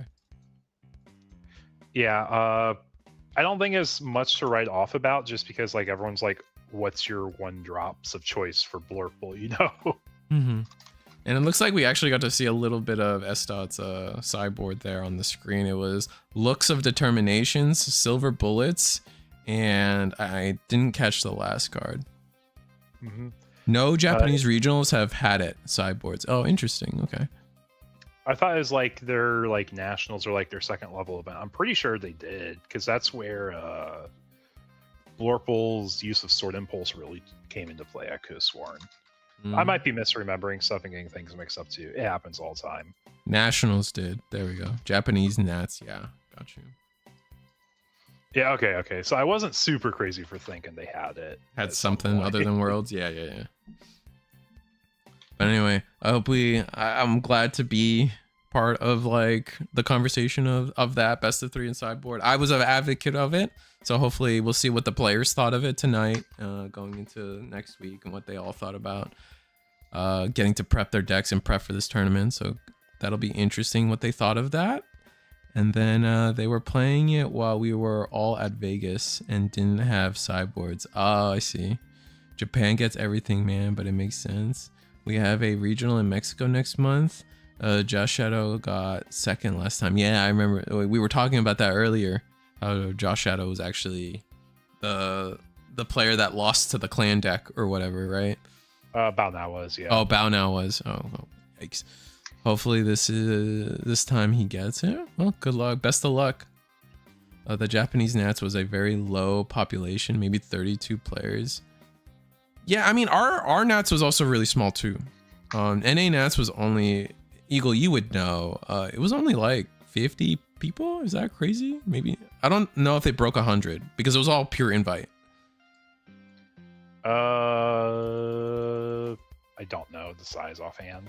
It was really small, and that's not a testament to like, oh, Gundam's dying, no one wants to play it. It was like there just wasn't enough events to give out that many invites, and it was an invite only event. So like English Nat, yeah, it didn't beat 100. Yeah, Las Vegas was 96. And again, that's not a slight or like, oh, Gundam's dying. There just wasn't enough events, right? Like I think they had only like 126 invites go out, and obviously not everybody who got an invite could go to Las Vegas on Valentine's Day. You didn't. Oh yeah, you did kind of get smoked. You weren't going out for Valentine's Day in Vegas? I mean, I went out with my friends. Not that I don't think I went out with the intended person for for Valentine's Day. Yeah, Japanese regionals were super hard to get into because the caps were too small. All right, well, I hope that fixes this year. Draw better next time /S. I think that deck just kind of claps you, Josh Shadow. Maybe I'm wrong for it. I don't think your draws were to particular, especially game one. Like you had like triple link pair Kira to do the best you could to answer the board, but like Destiny just beats what you're trying to do, I think. Unfortunately, I could be wrong about that though. Yeah, I think I got everything on Eggman's site now too. If you guys are looking for it. Ooh, let me see if I can link it to them, or maybe you can link it. Let's see. Boop boop boop. Let me drop it in EB01 MSA online live. See the MSA. You might have to clear. I gotta refresh. Oh, you just don't have a pie chart yet. Yeah. Oh yeah, sorry, I didn't get the pie chart in yet. No, you're good. All right, I got the link though. So eggmanevents.com. You guys go. Bam. Oh, you already got the link. Nice. Yeah, I beat you to it. You did beat me to it. All right. Well, that's gonna be all the lists for this weekend, or to our season finals with sideboard, with best of 3. Maybe you should put that in the title. Maybe that's worth it. Oh, best of 3 sideboards. I could do that. Because I think that's going to be a really, I think that's something that people are going to use in their videos going forward, like SK or Coach and what's his name, Ray Knight might have a conversation about it. Who knows who will have conversations about how best of 3 sideboard went for us. So if you don't see a minimum of 5 pilots during our testing, it's not a real game at J Shadow. Oh damn. RPGZ. That guy. That true. That guy too. Hold up. That guy. Got a lot of great guys. A lot of great guys. Go to channel. Let's see. Your latest video, bro. You wear a helmet. That kind of goes hard. What the hell? Oh, you had a box opening. Okay, box opening. Right. The helmet goes crazy. What is this? Do you make like? Are you like Daft Punk's cousin? That shit goes hard. Wait, what? Check them out. That's just fun. Oh, also Akuma, ex Digimon player. I always forget about that. Anyway, I think we're good. You good? You got anything else to say, Eagle, before we just turn it off and go to sleep? No, I don't. Appreciate y'all so much. Thank you for joining us as always. Next season starts next week on Wednesday, so if you guys are excited, come join us. Also, I'm going to be putting a poll in the Discord server. Do we think our webcam locals should be best of 3s or best of 1s still? I'll leave it up to y'all to decide, see what they say on Friday. If they say regionals, maybe we push it, maybe we alternate, but we'll figure it out later. Discord should be linked in the description below, but if you need it right there, there's a quick link for it. This is Gundam. It's every Wednesday at 8 p.m. So if you guys are more excited than ever to play Gundam, especially going into set 5, come and check us out. We're a great group, and Eagle tries really hard to make sure that if you want to play, you can. So if you're from Mexico, you're from Argentina, you're from Canada, we have ways to get you guys to play, regardless of shipping fees and import tax can be a pain, but we find a way. If there's a will, there's a way, because we just want you guys to play. So that's it. I think we're done. See you guys next week. Tomorrow's Digimon, as far as everything goes planned. I should be streaming it. So yeah, see you guys then. Oh, best of 3 start an hour earlier. I mean, I think that's a conversation for the Discord chat. So if you guys want to continue on what best of 3 should mean for the Eagle's Nest, come in and